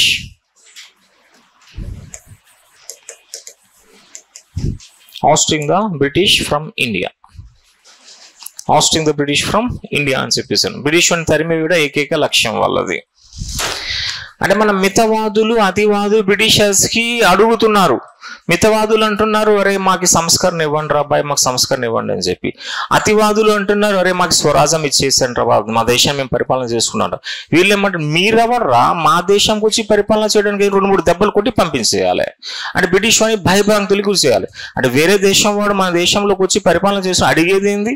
గట్టిగా పోట్లు పొడి చేయాలి, తరిమి కొట్టేయాలి. అదే చేస్తారు వీళ్ళు. విప్లవకారులు ఏం చేశారంటే, మీరెవరు బ్రిటిష్ మా దేశంలోకి రావడం, ఇది మా దేశం, మా భారతదేశం అని చెప్పి వాళ్ళని బాంబులు పెట్టి పేల్చేయడం, తుపాకులతో పెట్టి కాల్చేయడం, ఏదో ఒకటి టెర్రరిస్ట్ యాక్టివిటీస్ చేసి వాళ్ళ భయభ్రాంతులకి గురి చేసేయాలి, ఇండియా నుంచి తరిమి కొట్టేయాలి. అది ఏకైక లక్ష్యం వాళ్ళు, ఏకైక లక్ష్యం. బ్రిటిష్ వాడిని తరిమి పెట్టి ఏకైక లక్ష్యం. అడిగేదిలే, ఇది మా దేశం, మీరు పోవాలి అని చెప్పి వాళ్ళని తరిమి కొట్టాలి. మరి ఈ లక్ష్యం కోసం వీళ్ళ పద్ధతులు ఏముంటాయి? వాళ్ళ యొక్క మెథడ్స్, ఏ మెథడ్స్ ఫాలో అయినారు?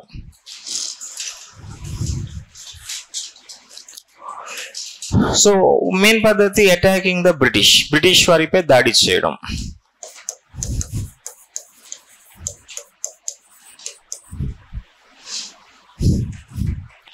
సో బ్రిటిషర్స్ అనేక మంది ఆఫీసర్స్ పైన మన వాళ్ళు అటాక్ చేస్తారు. అందులో మెయిన్ ఫస్ట్ ర్యాండ్ అని చెప్పేసి అంటాం, జాక్సన్ అనే వాడిపైన అటాక్ చేస్తారు. ఇంకా అనేక మంది స్టెఫెన్ స్టోన్స్ అనేక మంది ఉంటారు, వాళ్ళపైన మన విప్లవకారులు దాడులు చేస్తారు. నెక్స్ట్ రెండవది విదేశీ సహాయాన్ని కోరుట, seeking the help of foreigners. విదేశీ సహాయం కోరుట. మన విప్లవకారులు అప్పుడు బ్రిటిష్ కి ఎగ్నెస్ట్ గా ఏదైతే దేశాలు ఉంటాయో ఆ దేశాల మద్దతు తీసుకుంటారు అప్పట్లో. లైక్ జర్మనీ మద్దతు, జపాన్ మద్దతు, ఫ్రాన్స్ మద్దతు, ఇలా కొన్ని దేశాల మద్దతు వాళ్ళు తీసుకుంటారు. ఈవెన్ అమెరికాలో కూడా మన విప్లవకారులు ఉంటారు గదర్ పార్టీ రూపంలో. అలా విదేశీ సహాయం తీసుకోవడం, seeking the help of the foreigners. ఇక వస్తే వీళ్ళు కొన్ని పద్ధతులు ఫాలో అవుతారు. మనకి ఐర్లాండ్ లో ప్రభుత్వానికి వ్యతిరేకంగా పోరాటం చేసిన ఒక సైనిక దళం ఉంటది, దాన్ని సిన్ ఫిన్ అని చెప్పేసి అంటారు. సిన్ ఫిన్ వాళ్ళని వీళ్ళు ఫాలో అవుతారు. They followed the methods of Sinn Fein of Ireland. And రష్యాలో కూడా ఒక సైనిక దళం ఉండేది, అప్పుడు ఆ రాజుల పాలనకి ఎగ్నెస్ట్ గా పోరాటం చేసింది. అప్పుడు జార్ చక్రవర్తికి ఎగ్నెస్ట్ గా పోరాటం, నిహిలిస్ట్ అని చెప్పేసి అంటారు. So Ireland army Sinn Féin, Russian army nihilist. Our revolutionaries followed the methods of Sinn Féin and nihilist. అంటే గుంపుగా అటాక్ చేస్తారు, అంటే ఆఫీసర్స్ పైన అటాక్స్ చేయడం వీళ్ళ పద్ధతి ఉండే. అలా సిన్ ఫిన్ అండ్ నిహిలిస్ట్ యొక్క మెథడ్స్ ని ఫాలో అయినారు, వాళ్ళ పద్ధతులను వీళ్ళు అవలంబించారు.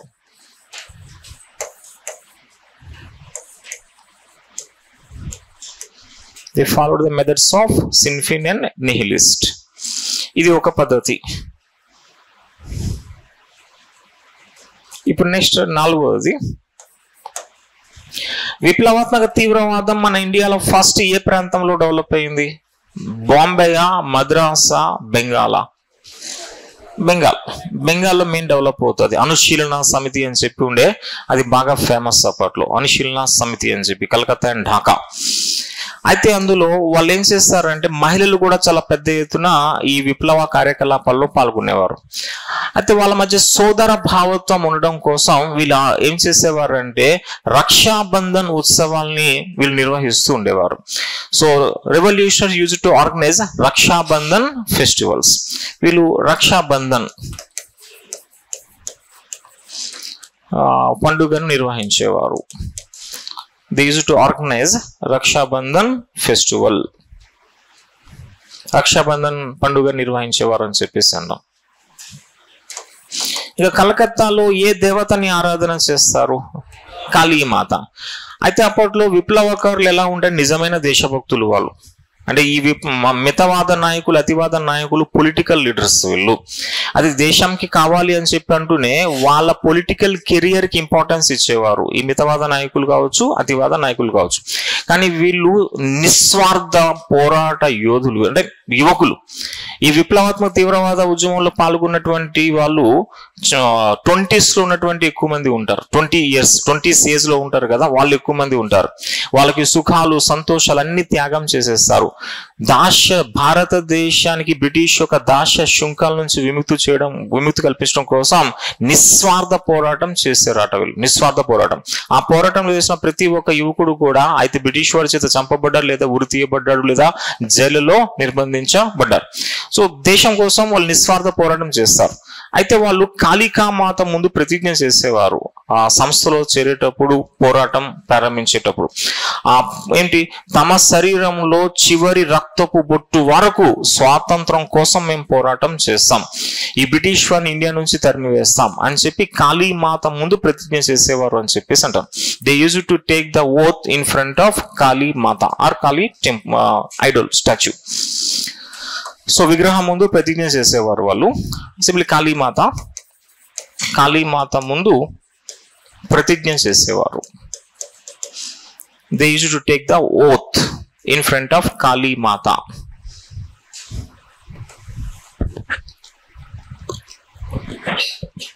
They use to take oath in front of Kalimata అని చెప్పేసి. అంటే స్వాతంత్రం కోసం ఆ ప్రతిజ్ఞ ఉండేది వాళ్ళకి. ఓకే, ఇవి కొన్ని పద్ధతులు వీళ్ళు ఫాలో అయినారు మన విప్లవకారులు. అయితే ఇక్కడ ఫస్ట్ మెయిన్ బ్రిటిష్ పై దాడి చేయడం, విదేశీ సహాయం తీసుకోవడం, ఆ రష్యా అండ్ ఐర్లాండ్ యొక్క పద్ధతులు వీళ్ళు పాటించడం, ఇవి ప్రముఖమైనవి, ఇవి మామూలు పాయింట్స్ ఇవి. ఇప్పుడు నాయకులు ఎవరున్నారు? విప్లవాత్మక తీవ్రవాద నాయకులు. ఆ నాయకులు ఫస్ట్ మనకి చాపేకర్ సోదరులు అని చెప్పి వస్తారు. చాపేకర్ బ్రదర్స్. చాపేకర్ బ్రదర్స్ లో బాలకృష్ణ అండ్ దామోదర్ అని చెప్పి ఉంటారు.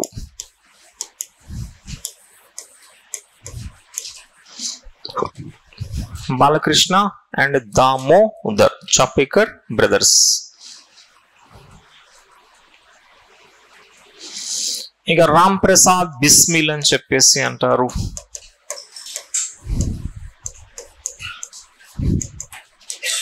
రామ్ ప్రసాద్ బిస్మిల్, రామ్ ప్రసాద్ బిస్మిల్ అని చెప్పి, రామ్ ప్రసాద్ బిస్మిల్. అష్ఫాకుల్లా ఖాన్ అని చెప్పేసి అంటారు. అష్ఫాకుల్లా ఖాన్.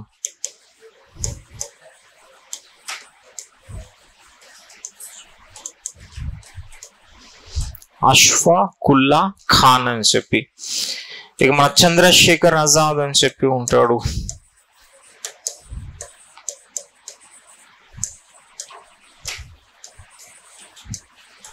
చంద్రశేఖర్ ఆజాద్, చంద్రశేఖర్ ఆజాద్ అని చెప్పి. ఇక భగత్ సింగ్, మన రాజ్ గురు, సుఖదేవ్, ఇక చాలా మంది ఉంటారు. అయితే అది వచ్చినప్పుడు మనం మొత్తం అందరూ చూస్తాం. వీళ్ళు కొన్ని పేర్లు అంతే, కొన్ని పేర్లు. భగత్ సింగ్, రాజ్ గురు, సుఖదేవ్ ఎసెట్రా.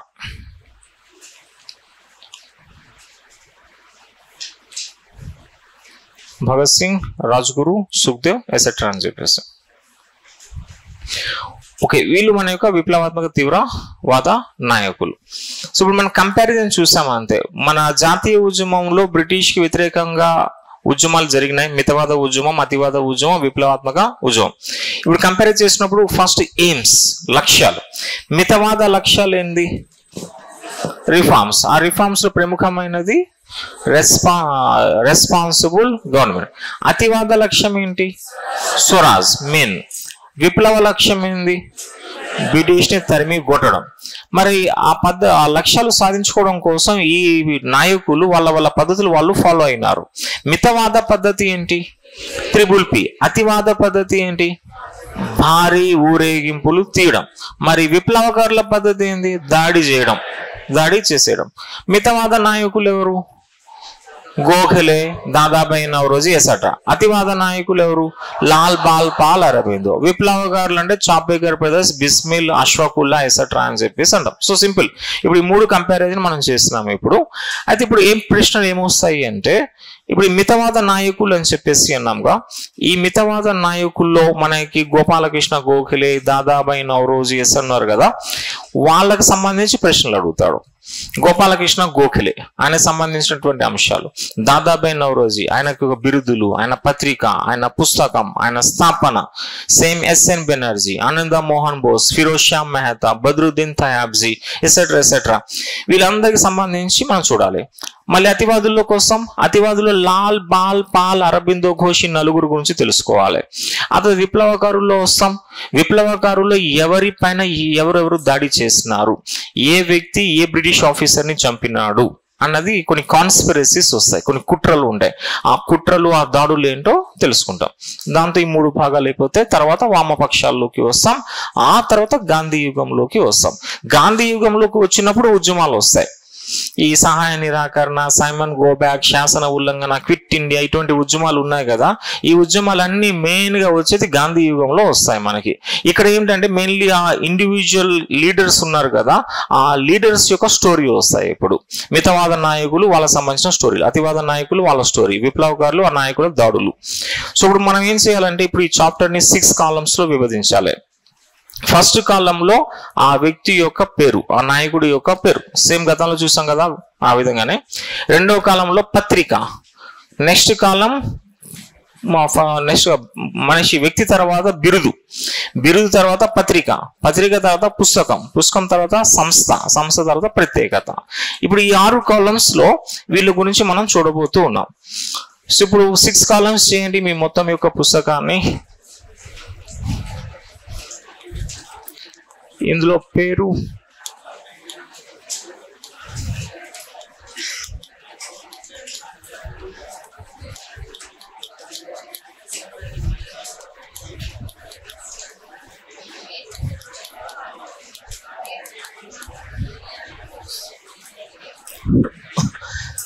కొంచెం ప్రత్యేకతకి కొంచెం స్పేస్ పెట్టాలి. కొంచెం నేను ప్రత్యేకత ఏమైనా రాస్తే ఉంటది కదా, కొంచెం స్పేస్. సో పేరు అంటే నేమ్, బిరుదు టైటిల్, పత్రిక న్యూస్ పేపర్, నెక్స్ట్ బుక్, తర్వాత ఏమిటి ఆర్గనైజేషన్ ఆర్ ఎస్టాబ్లిష్మెంట్ ఏమున్నాయి, ఎస్టాబ్లిష్మెంట్, తర్వాత ఇంపార్టెన్స్, ప్రత్యేకత. ఓకే, ఫస్ట్ ఇక్కడ గోపాలకృష్ణ గోఖలే, జీకే గోఖలే. గోపాలకృష్ణ గోఖలే.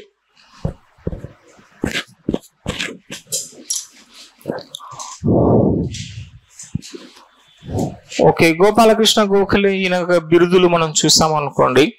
ఇతను మితవాద ఉద్యమ పిత, ఫాదర్ ఆఫ్ మోడరేట్ మూమెంట్, మితవాద ఉద్యమ పిత, father of moderate moment.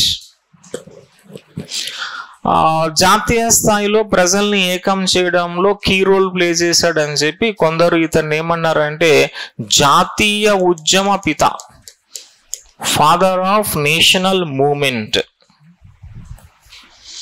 And మొదటిసారిగా భారతదేశంలో ప్రజల్ని ఏకం చేయడంలో గోఖలే కీ రోల్.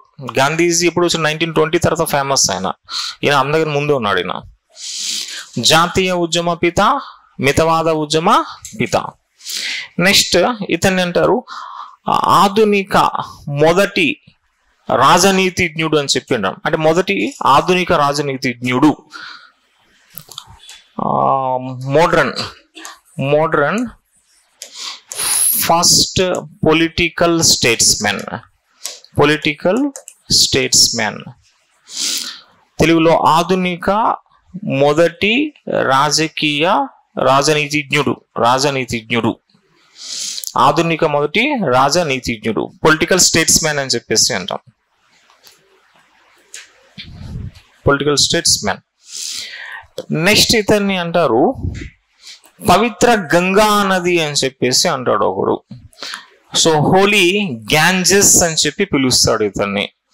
పవిత్ర గంగా నది, హోలీ గ్యాంజెస్ అని చెప్పేసి.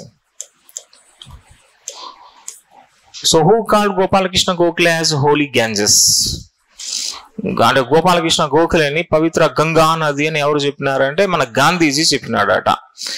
సో ఈ విధంగా పేర్కొన్నది గాంధీజీ పేర్కొన్నాడు. గాంధీజీ. నెక్స్ట్ గోపాలకృష్ణ గోఖలే అట మహారాష్ట్ర వజ్రం అట, మహారాష్ట్ర హారము అట, మణిపూస అట మహారాష్ట్రకి. ఎవరు చెప్పినారు? ఇది తెలంగాణ గ్రూప్ 2లో అడిగిన బిట్. ఇది బాలగంగాధర్ తిలక్ చెప్తాడు. బాలగంగాధర్ తిలక్ ఇతను ఏమన్నాడు? ఈయన మహారాష్ట్ర వజ్రం, మహారాష్ట్ర హారం, ఇంకేవో పెట్టుకున్నాడు ఆయన. మహారాష్ట్ర డైమండ్, మహారాష్ట్ర నెక్లెస్ అని చెప్పి.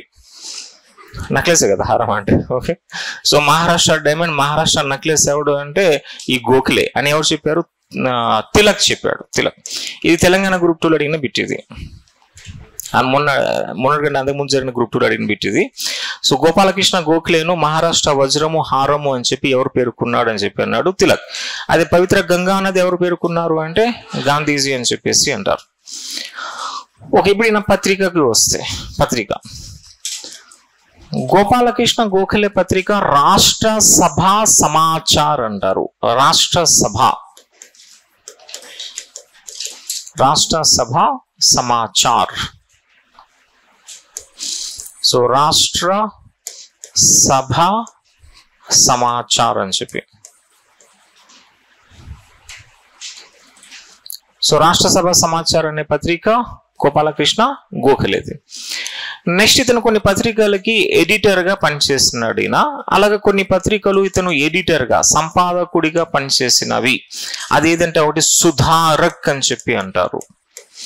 సుధారక్ అని చెప్పి పత్రిక. ఈ సుధారక్ అనే పత్రికను జీజీ అగార్కర్ అనేవాడు ఏర్పాటు చేసినది. GG Agarkar. So G.G. Agarkar founded the newspaper Sudharak, and the Sudharak newspaper editor was Gopalakrishna Gokhale. So Sudharak newspaper ki editor ina. Kani Sudharak actually ga evaru స్థాపించిన పత్రిక అంటే G.G. Agarkar స్థాపించిన పత్రిక. నెక్స్ట్ ఇంకొక పత్రిక క్వార్టర్లీ అని చెప్పి ఒక news paper. Quarterly news paper ఒక సంస్థకి చెందినది. ఆ సంస్థ స్థాపించిన వాడు మహాదేవ గోవింద రెండే. ఎంజి రెండే స్థాపించిన సంస్థ పూనా సార్వజనిక సభ. పూనా సార్వజనిక సభ. ఈ క్వార్టర్లీ న్యూస్ పేపర్ పూనా సార్వజనిక సభకు చెందినది. పూనా సార్వజనిక సభ.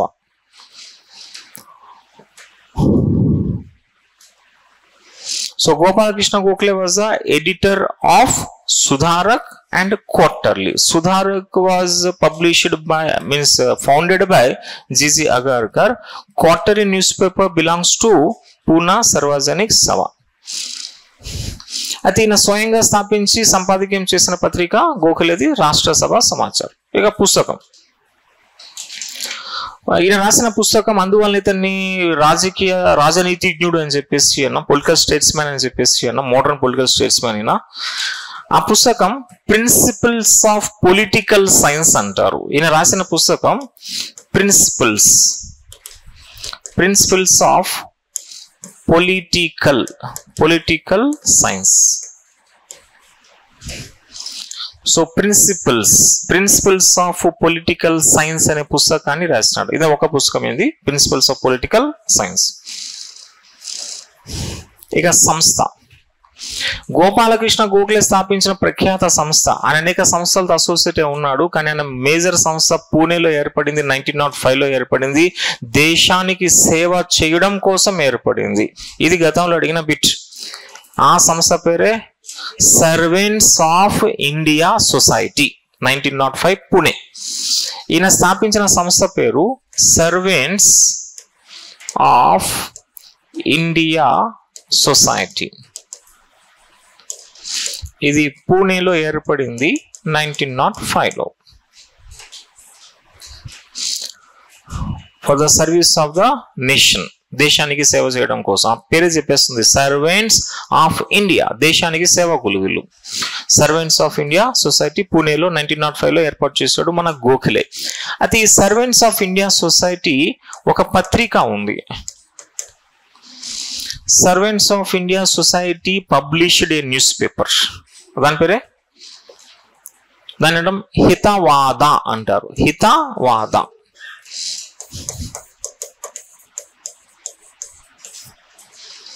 హితవాద అనే news paper servants of India సొసైటీకి చెందినది. అయితే హితవాద న్యూస్ పేపర్ ఎక్కడి నుంచి పబ్లిష్ అయిందంటే నాగపూర్ నుంచి పబ్లిష్ చేస్తున్నారు. This news paper was published from Nagpur. Nagpur నుండి ప్రచురణ. నాగపూర్ నుంచి ప్రచురణ చేసిన హితవాద పత్రిక.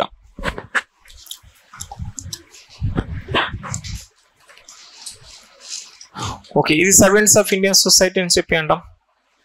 గోపాలకృష్ణ గోఖలేకి గురువు ఎవరు? టీచర్ గురు ఎంజీ రెనడే. ఎంజీ రెనడే పూనా సార్వజనిక సభ ఉంది కదా, ఆ పూనా సార్వజనిక సభ నుంచి పొలిటికల్ కెరియర్ స్టార్ట్ చేసిన వ్యక్తులు ఎవరు? తిలక్ అండ్ గోఖలే కూడా, మెయిన్ తిలక్. అయితే ఆ తిలక్ వర్గం ఉంటది, ఆ తిలక్ వర్గం పూనా సార్వజనిక సభని తన గుప్పెట్లోకి తీసుకుంటది. తిలక్ వర్గం. అప్పుడు ఎంజీ రెనడే అండ్ గోపాలకృష్ణ గోఖలే ఒక సంస్థ ఏర్పాటు చేస్తున్నారు. దాన్ని అంటారు దక్కన్ సభ. దక్కన్ సభ అంటారు. నెక్స్ట్ ఇంకొక ఆర్గనైజేషన్, దాన్ని అంటారు దక్కన్ సభ అంటారు. ఇది 1896లో వచ్చింది అంటారు, దక్కన్ సభ. So Deccan Sabha was founded in 1896. Gokhale and MG Ranade. Founded by Gokhale and MG Ranade. ఈ సంస్థ స్థాపించింది గోఖలే మరియు ఎంజీ రెనడే.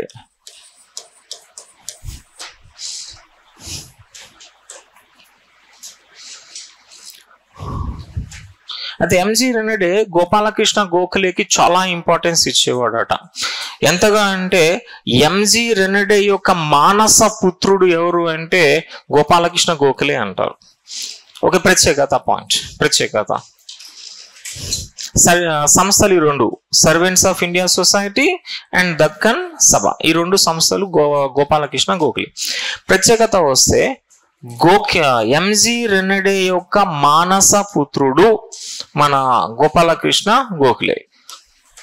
సో మానస పుత్రుడు అంటారు ఈ గోఖలే. ఎవడు? ఎంజీ రెనడే యొక్క మానస పుత్రుడు గోఖలే. సో మానస పుత్రుడు అంటే మొత్తం ఇంపార్టెంట్, ప్రోటీజ్ సన్ అంటారు ఇంగ్లీష్ లో, protege son. M G Ranade's protege son was Gokhale. M G Ranade's protege son was Gokhale.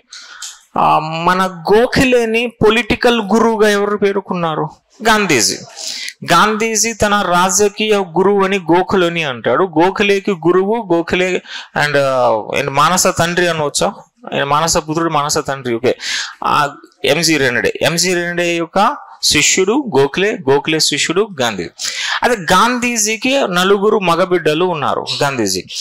Gandhiji తన 5వ బిడ్డ తన మానస పుత్రుడిగా ఎవరిని పేర్కొన్నాడు? గాంధీజీ తన 5వ బిడ్డగా లేదా తన మానస పుత్రుడిగా ఎవరిని పేర్కొంటాడు అంటే మొత్తం బాగోగులన్నీ చూస్తే ప్రోటీజ్ సన్, మానస పుత్రుడు. ఇప్పుడు చూడండి, రేవంత్ రెడ్డి మానస పుత్రిక ఎవరు? పుత్రుడు అంటే ఫ్యూచర్ సిటీ అంటారు. మనిషి కాదు, ఫ్యూచర్ సిటీ. సో ఆయన ప్రాజెక్ట్ ఇప్పుడు ఫ్యూచర్ సిటీ ఉంది కదా, ఆ 4th సిటీ హైదరాబాద్ అంటున్నాం కదా, అది ఆయన మానస పుత్రిక లాంటిది అట. అంటే ఇప్పుడు రేవంత్ రెడ్డి ఆ డెవలప్మెంట్ కోసం అంతగా ఇన్వాల్వ్ అయిపోయి దాన్ని డెవలప్ చేస్తున్నాడు. అది ఇంటర్నల్ గా జరుగుతున్నాయి, మన బహిర్గతం పెద్ద ఇంటర్నల్ అంతగా చేస్తున్నాడు. అది సేమ్ విధంగా ఆ వ్యక్తి కోసం అంతగా పడి తప్పించిపోయి మానస పుత్రుడు అని చెప్పేసి అంటూ ఉంటారు. అట్లా గాంధీజీ ఒక వ్యక్తిని తన మానస పుత్రుడిని ప్రకటించినాడు. ఆ మానస పుత్రుడు ఒక ఇండస్ట్రియలిస్ట్, ఆయన డబ్బులు బాగా ఉంటాయి. ఆయన పేరే జమునాలాల్ బజాజ్ అంటారు. జమునాలాల్ బజాజ్ గాంధీజీ యొక్క మానస పుత్రుడు. గాంధీజీ దగ్గర అర్థం అది. గాంధీజీ యొక్క మానస పుత్రుడు జమునాలాల్ బజాజ్ అంటారు. ఇక్కడ ఎంజి రెనడేకి మానస పుత్రుడు గోఖలే. ఇప్పుడు గోఖలే ప్రత్యేకత మనకి ఏమైనా ఉంది అంటే, ఈ గోఖలే మొట్టమొదటిగా నిర్బంధ ప్రాథమిక విద్యను డిమాండ్ చేసిన లీడర్ మన ఇండియాలో. He was the first person to demand compulsory primary education. నిర్బంధ ప్రాథమిక విద్య, కంపల్సరీ ప్రైమరీ ఎడ్యుకేషన్. సో నిర్బంధ ప్రాథమిక విద్యను మొదటిగా డిమాండ్ చేశాడు. First person to demand compulsory primary education. Compulsory primary education demand చేసినాడు. నిర్బంధ ప్రాథమిక విద్య, నిర్బంధ ప్రాథమిక విద్యను మొదటిగా డిమాండ్ చేశాడు. అయితే మన ఇండియాలో నిర్బంధ ప్రాథమిక విద్యను ఫస్ట్ ఎవరు ఇచ్చినారు? ఫస్ట్ ఒక సంస్థానం వాళ్ళు ఇచ్చినారు ఇండియాలో, బరోడా. ఫస్ట్ ఈ నిర్బంధ ప్రాథమిక విద్య మన బరోడా సంస్థానంలో వచ్చింది. 1907లో వచ్చింది. అది మనకి అంబేద్కర్ కి ఫండింగ్ చేసినాడు. చూడండి, అంబేద్కర్ కి ఫండింగ్ చేసినది ఎవరు? షయాజీరావు గైక్వాడ్. ఆ షయాజీరావు గైక్వాడ్ అనేవాడు ఇంట్రొడ్యూస్ చేసినాడు.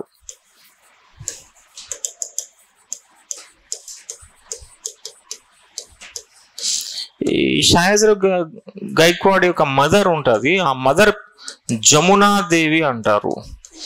ఈమె గ్రేట్ ఫిలాంథ్రఫిస్ట్, సామాజిక సేవలు చేయాలని చెప్పి కంకణం కట్టుకున్న ఒక మహిళ జమునాదేవి. ఆ జమునాదేవి బిడ్డ షయాజీరావు గైక్వాడ్.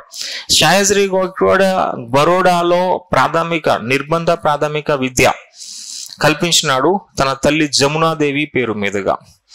జమునాదేవికి అంకితం చేస్తున్న ఈ విద్య మొత్తం ఫ్రీ ఎడ్యుకేషన్. మొత్తం బరోడాలో నిర్బంధ ప్రాథమిక విద్య కంపల్సరీ ఫ్రీ ఎడ్యుకేషన్ కల్పించినాడు 1907 నుంచి. అయితే గోఖలే ఇప్పుడు ఏమంటాడు? ఇండియా మొత్తంలో బ్రిటిషర్స్ నిర్బంధ ప్రాథమిక విద్య తీసుకురావాలి అని చెప్పేసి అంటాడు. అది 6 సంవత్సరాల నుంచి 14 సంవత్సరాల మధ్య ఉండాలి అని చెప్పి అంటాడు. ఇప్పుడు కూడా అంతే కదా, నిర్బంధ ప్రాథమిక విద్య 6 to 14 కదా ఇప్పుడు కూడా, అదే అప్పుడు అని చెప్పాడు ఆయన. అయితే తర్వాత కాలంలో బ్రిటిష్ కాలంలో అయితే నిర్బంధ ప్రాథమిక విద్యలే ఫ్రీ. బ్రిటిష్ వారు 1944లో ఒక కమిటీ అపాయింట్ చేస్తున్నారు. 1944 second world war end period లో. దాన్ని సర్జీంట్ కమిటీ అంటారు. సర్జీంట్ కమిటీ. సో 1944 సర్జీంట్ కమిటీ బ్రిటిషర్స్ కి అఫీషియల్ రిపోర్ట్ ఇచ్చింది. ఇండియాలో 6 నుంచి 11 ఇయర్స్, 6 to 11 ఇయర్స్ మధ్య పిల్లలకి కంపల్సరీ ప్రైమరీ ఎడ్యుకేషన్ కల్పించండి అని చెప్పి అంది. ఇది బిట్ మనకి. ఇండియాలో నిర్బంధ ప్రాథమిక విద్యను రికమెండ్ చేసిన కమిటీ ఏది? సర్జీంట్ కమిటీ. అది 1944లో వచ్చింది. అది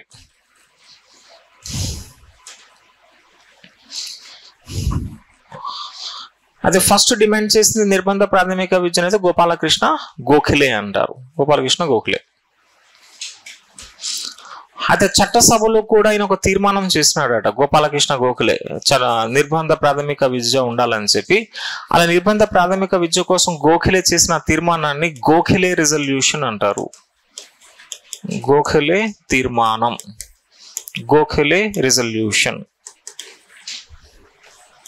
మనకు ఒకసారి బిట్ ఏమొస్తుంటే గోఖలే రిజల్యూషన్ అంటే ఏంటంటే, గోఖలే రిజల్యూషన్ అంటే నిర్బంధ ప్రాథమిక విద్యను ఇండియాలో కల్పించాలి.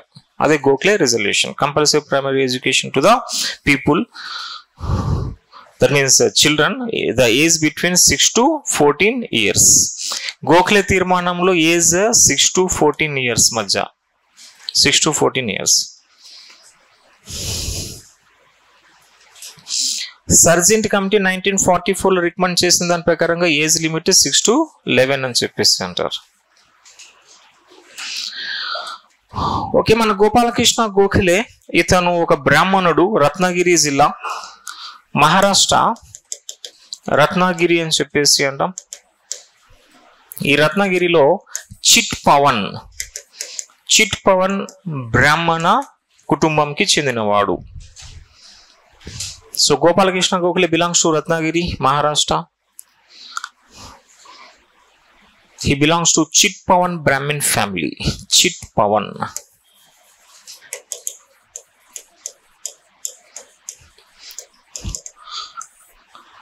మితవాద పిత గోఖలే, అతివాదానికి మెయిన్ లీడర్ తిలక్. తిలక్ గోఖలే ఇద్దరు కూడా రత్నగిరి జిల్లా వాళ్ళే. ఇద్దరికి పోలికలు. తిలక్ మహారాష్ట్ర వాడే, గోఖలే మహారాష్ట్ర. గోఖలే మితవాది, తిలక్ అతివాది. ఇద్దరిది పోలిక కంపారిజన్ చూస్తే ఇద్దరు మహారాష్ట్ర రత్నగిరి జిల్లా వాళ్ళే. ఇద్దరు కూడా Chitpavan Brahmins. Gokhale Chitpavan, Tilak కూడా చిట్ పవన్. ఇద్దరు కూడా ఎల్ఫిన్స్టోన్ కాలేజ్ లో చదువుకున్నారు. ఇద్దరు ఎల్ఫిన్స్టోన్ కాలేజ్. ఇద్దరు కూడా పూనా సార్వజనిక సభలో సభ్యులు. ఇద్దరు పూనా సార్వజనిక సభ. ఇద్దరు కూడా మ్యాథ్స్ లో ప్రొఫిషియన్సీ కలిగినటువంటి వాళ్ళు. గణిత శాస్త్రం, ఇద్దరు కూడా గణిత శాస్త్రంలో ప్రొఫిషియన్సీ ఉండేది అట. ఇట్లా కొన్ని కంపారిజన్ ఉంటాయి. ఇద్దరు ఫ్రెండ్స్ కూడా, కానీ భావాజాలం వేరు. గోఖలే మితవాది, తిలక్ కొట్టేద్దామని చెప్పి ఉంటాడు, అతివాది అయినా. సో ఫ్రెండ్స్, కానీ వాళ్ళ ఆలోచనలు వేరు వేరు. ఓకే, ఈయన సంబంధించి కొన్ని ఇంపార్టెంట్ పాయింట్స్ ఇవే. అయితే గోపాలకృష్ణ గోఖలే స్వరాజ్యం అడిగాడా? స్వరాజ్ ఇవ్వమని చెప్పి అడిగాడా లేదా? అడగలే. ఈయన ఏమంటాడు అంటే స్వరాజు కోరుకునే వాళ్ళు పిచ్చోళ్ళు అంటాడు. ఈయన మంచోడు. ఈయన స్వరాజు కోరుకునే వాళ్ళు పిచ్చి వాళ్ళు అని చెప్పేసి అంటాడు. Only mad people demand Swaraj అని చెప్పేసి అంటాడు ఈయన. సో ఈ భారతదేశంలో బ్రిటిష్ పరిపాలన ఉంది కదా, అది దైవ నిర్ణయము అని చెప్పేసి అంటాడు. దైవ నిర్ణయం అట. ఇట్స్ ఎ డివైన్ డిసిషన్ అట. మన ఇండియాని పరిపాలన చేయడం బ్రిటిషర్స్, అది దేవుడు నిర్ణయం. మనం ఏం చేయాలి? ఓన్లీ సంస్కరణలు అడుక్కోవాలంతే. మనం బ్రిటిష్ అని తరిమేసినాం అనుకో, భారతదేశం అల్లా కల్లోలం అయిపోతుంది. భారతదేశం చెల్లా చెదురు అయిపోతుంది. కాబట్టి బ్రిటిష్ వాడు ఉండాలి మనకి పెద్దన్న టైప్ లో. ఆ లోపల పరిపాలన రెస్పాన్సిబుల్ గా చేసుకుంటూ పోవాలి అన్నది ఈయన కాన్సెప్ట్. అట్లాగే ఈయన వ్యాఖ్యలో వివాదాస్పద వ్యాఖ్య అది. కేవలం పిచ్చి వాళ్ళు మాత్రమే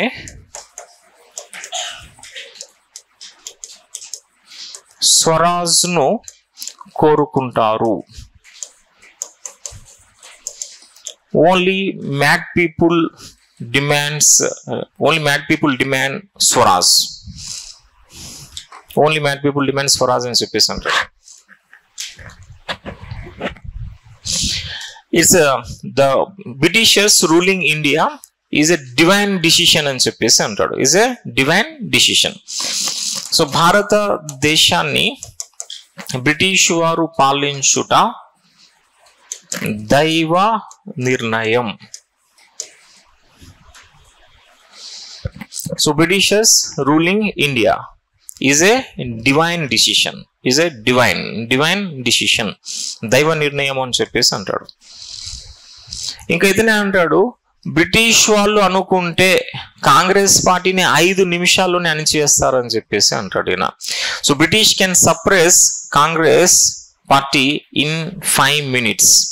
బ్రిటిష్ వారు అనుకుంటే బ్రిటిష్ వారు అట కాంగ్రెస్ పార్టీని 5 నిమిషాల్లోనే అణిచేస్తారు అని చెప్పేసి అంటాడు ఆయన. British can suppress INC in 5 minutes. British వారు ఐఎన్సీని 5 నిమిషాల్లోనే అణిచివేయగలరు.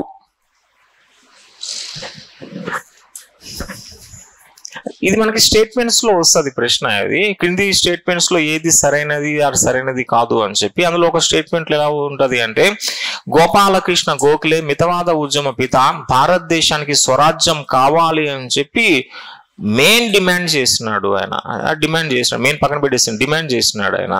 చేసాడా? చేయలే. పిచ్చోళ్ళు అడుగుతారట స్వరాజ్ని. పిచ్చోళ్ళు అడుగుతారు అని చెప్పేసి నా అంటాడు. దైవ నిర్ణయం బ్రిటిష్ పరిపాలన అంటాడు. ఇది గోపాలకృష్ణ గోఖలే. నెక్స్ట్ ఇప్పుడు Dadabhai Naoroji.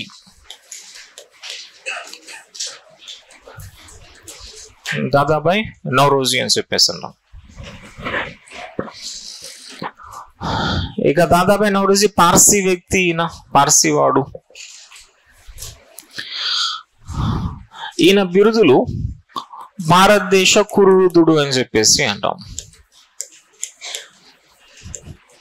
Grand old man.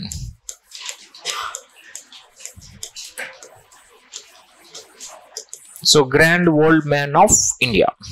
So grand old men of India అని చెప్పేసి ఇతన్ని అంటారు. మరి grand old women of India అనీ బెసెంట్ ని గ్రాండ్ ఓల్డ్ ఉమెన్ అని చెప్పి అన్నాం. Grand old men of south India Subrahmanya Iyer ని అంటారు. ఓకే, ఇక్కడ ఇదే Dadabhai Naoroji grand old man of India. Next ఇతను ఫస్ట్ ఇండియన్ ఎకనామిస్ట్ అని చెప్పి అంటారు. First Indian economist. ఎందుకంటే మన జాతీయ ఆదాయం నేషనల్ ఇన్కమ్ ని ఇతను లెక్కించినాడట. అలా ఫస్ట్ ఇండియన్ ఎకనామిస్ట్ మన దాదాబాయి నౌరోజీ. నెక్స్ట్ ఇతను అంటారు father of drain theory. Drain సిద్ధాంత పిత ఇతను, ఫాదర్ ఆఫ్ డ్రైన్ థియరీ. మన భారతదేశాన్ని బ్రిటిష్ వాడు ఎట్లా దోచుకుని తీసుకెళ్లిపోతున్నారు మన సంపదన అని చెప్పి ఎక్స్ప్లెయిన్ చేస్తాడు. కాబట్టి ఇతను ఫాదర్ ఆఫ్ డ్రైన్ థియరీ అంటారు. నెక్స్ట్ ఇతన్ని అంటారు first Indian British parliamentarian. First Indian British parliamentarian. First Indian British parliamentarian అని చెప్పేసి అంటారు. బ్రిటిష్ పార్లమెంట్ లోకి ప్రవేశించిన తొలి భారతీయుడు ఇతనే. బ్రిటిష్ పార్లమెంట్ లోకి ప్రవేశించాడు కాబట్టి first Indian British parliamentarian. Next ఇతన్ని అంటారు ఇండియన్ గ్లాడ్ స్టోన్ అంటారు. Indian glad stone. అలా గ్లాడ్ స్టోన్ అనే వ్యక్తితో కంపారిజన్ చేసి ఇండియన్ గ్లాడ్ స్టోన్ అని చెప్పేసి ఇతను అంటాం. ఓకే, ఇవి కొన్ని ప్రముఖ బిరుదులు దాదాబాయి నౌరోజీవి. సో భారతదేశ కురువృద్ధుడు, ఫస్ట్ ఇండియన్ ఎకనామిస్ట్ అని, ఫాదర్ ఆఫ్ డ్రైన్ థియరీ అని, first Indian British parliamentarian, Indian glad stone. ఈయన పత్రికలు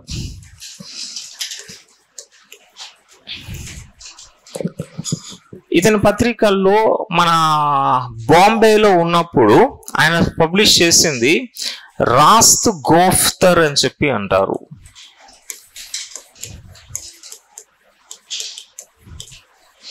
రాస్త్ గోఫ్తర్ ఇది ఒక పార్సీల అభివృద్ధికి సంబంధించిన పత్రిక. ఇది గుజరాతీలో పబ్లిష్ అయింది. గుజరాతీ అండ్ కొంత భాగం ఇంగ్లీష్. గుజరాతీ ప్లస్ ఇంగ్లీష్ లో పబ్లిష్ అయిన పత్రిక ఇది. సో గుజరాతీ అండ్ ఇంగ్లీష్ లో ప్రచురించబడిన పత్రిక రాస్త్ గోఫ్తర్, బాంబే నుంచి వస్తుంది. తర్వాత లండన్ లో ఉన్నప్పుడు ఈయన పబ్లిష్ చేసిన ఇంగ్లీష్ పత్రిక వాయిస్ ఆఫ్ ఇండియా.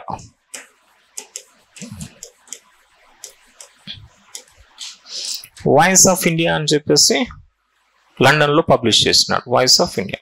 ఇవి రెండు పత్రికలు, Rast Goftar, voice of India. పుస్తకాలు దాదాబాయి నౌరోజీ రాసిన పుస్తకం చాలా సార్లు అడిగాడు బిట్టు, poverty and un British rule in India.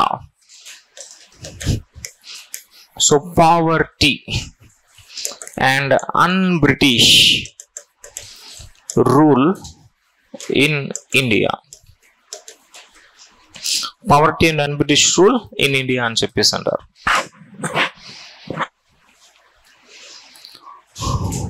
So దీంట్లో డ్రైన్ సిద్ధాంతం అది ఎక్స్ప్లెయిన్ చేస్తాడు. ఇంకా డెట్ టు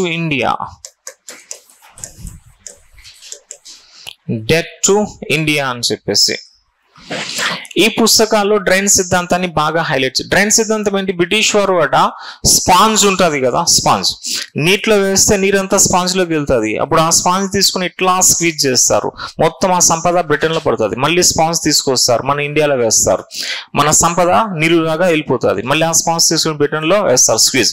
సో ఈ విధంగా మన సంపద అంతా కూడా బ్రిటన్ కి తరలించేస్తున్నారు అని చెప్పి ఆయన poverty and un British rule in India, debt to India పుస్తకాల్లో పేర్కొంటాడు.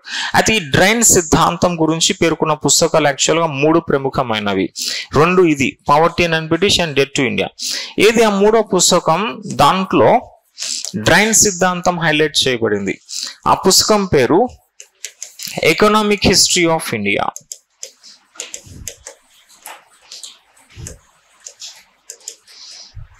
Economic history of India. ఈ మూడు పుస్తకాల్లో డ్రైన్ సిద్ధాంతం ఉంటుంది. భారతదేశాన్ని బ్రిటిష్ వాడు ఎట్లా దోచుకున్నాడు అనేది హైలైట్ అవుతుంది. అయితే ఎవరు రాశారు economic history of India? Dadabhai Naoroji అయితే రాయలేదు. దాదాబాయి నౌరోజీ రాసింది ఆ రెండు పుస్తకాలు. మరి ఎకనామిక్ హిస్టరీ ఆఫ్ ఇండియాలో కూడా డ్రైన్ థియరీ ఉంది, ఎవరు రాశారు ఆ పుస్తకం అంటే నాకు ICS ఆఫీసర్ ఆయన SN బెనర్జీకి ఫ్రెండ్, ఆయనకి ఫ్రెండ్, సురేంద్రనాథ్ బెనర్జీకి ఫ్రెండ్, ఇద్దరు కలిసి సెలెక్ట్ అయినారు ఒకేసారి. ఇంకా ఆయన పేరే RC దత్ అంటారు, RC దత్. ఈ పుస్తకం రచయిత RC Dutt. Economic history of India పుస్తకం రచయిత RC దత్. ఇవి రెండు పుస్తకాలు. దాదాబాయి నౌరోజీ ఎకనామిక్ హిస్టరీ అయితే RC దత్, ఆయన ఒక ICS ఆఫీసర్. ఇప్పుడు స్థాపనలు. దాదాబాయి నౌరోజీ స్థాపించినవి. ఈయన ముంబైలో అంటే గుజరాతీ వాడిన ముంబైలో ఉన్నప్పుడు జ్ఞాన ప్రకాశ మండలి అనేది ఏర్పాటు చేస్తున్నాడు ఆయన 1848. అది జ్ఞాన ప్రకాశ మండలి.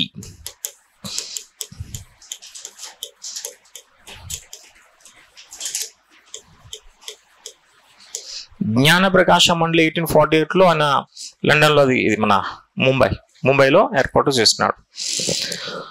ఓకే, ఆ తర్వాత ఆయన లండన్కి వెళ్తాడు బిజినెస్ పాయింట్ ఆఫ్ వ్యూలో. లండన్లో ఫస్ట్ కామా అండ్ కో అని చెప్పి ఉంటుంది. కామా అండ్ కో అందులో కొన్ని మందులు అది అమ్ముతారు, ఆల్కహాల్స్ అమ్ముతారు. తర్వాత ఆయనకి నచ్చదు అది.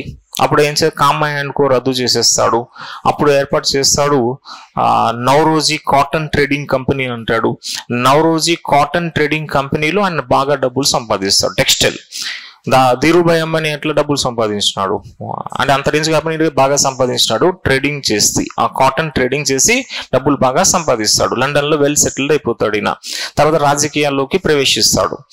అయితే లండన్ లో ఉన్నప్పుడు ఈయన స్థాపించిన సంస్థలు ఏమొస్తాయి అంటే మన ఈస్ట్ ఇండియా అసోసియేషన్ అని చెప్పి ఒకటి ఏర్పాటు చేస్తాడు ఆయన. 1866లో ఈస్ట్ ఇండియా అసోసియేషన్ లండన్ లో ఏర్పాటు చేస్తాడు. East India Association. దీనికి ముందు సంవత్సరం 1865లో బ్రిటిష్ ఇండియా సొసైటీ,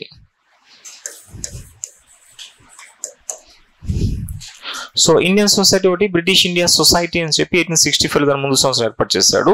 అయితే బ్రిటిష్ ఇండియా సొసైటీలో దాదాబాయి నౌరోజీతో పాటు ఎవరు ఉంటారంటే ఆయన ఫ్రెండ్ ఉంటాడు. ఆయనే మన WC బెనర్జీ. కాంగ్రెస్ పార్టీకి మొదటి ప్రెసిడెంట్ ఎవరు? WC బెనర్జీ. రెండవ ప్రెసిడెంట్ ఎవరు? దాదాబాయి నౌరోజీ. ఇప్పుడు ఈ విద్యావంతులు ఇద్దరు కూడా WC బెనర్జీ అండ్ దాదాబాయి నౌరోజీ ఇద్దరు లండన్ లో ఫ్రెండ్స్, జిగిరి ఫ్రెండ్స్ ఇద్దరు కూడా లండన్ లో. WC బెనర్జీ, దాదాబాయి నౌరోజీ జిగిరి ఫ్రెండ్స్ అంటే మీకు తెలిసిందే, మంచిగా ఉండేవారు ఇద్దరు కూడా. అయితే WC బెనర్జీ ఇద్దరు కూడా పాలిటీషియన్స్ లండన్ లో. WC బెనర్జీ ప్రత్యేకత, లండన్ లో ఎన్నికలలో పోటీ చేసిన మొదటి భారతీయుడిన. అది మన చట్టసభల్లో అంటే parliament elections. London parliament elections లో పోటీ చేసిన తొలి భారతీయుడు WC బెనర్జీ, కానీ ఓటమి పాలు అయిపోయినాడు. తర్వాత దాదాబాయి నౌరోజీ కూడా పోటీ చేస్తాడు.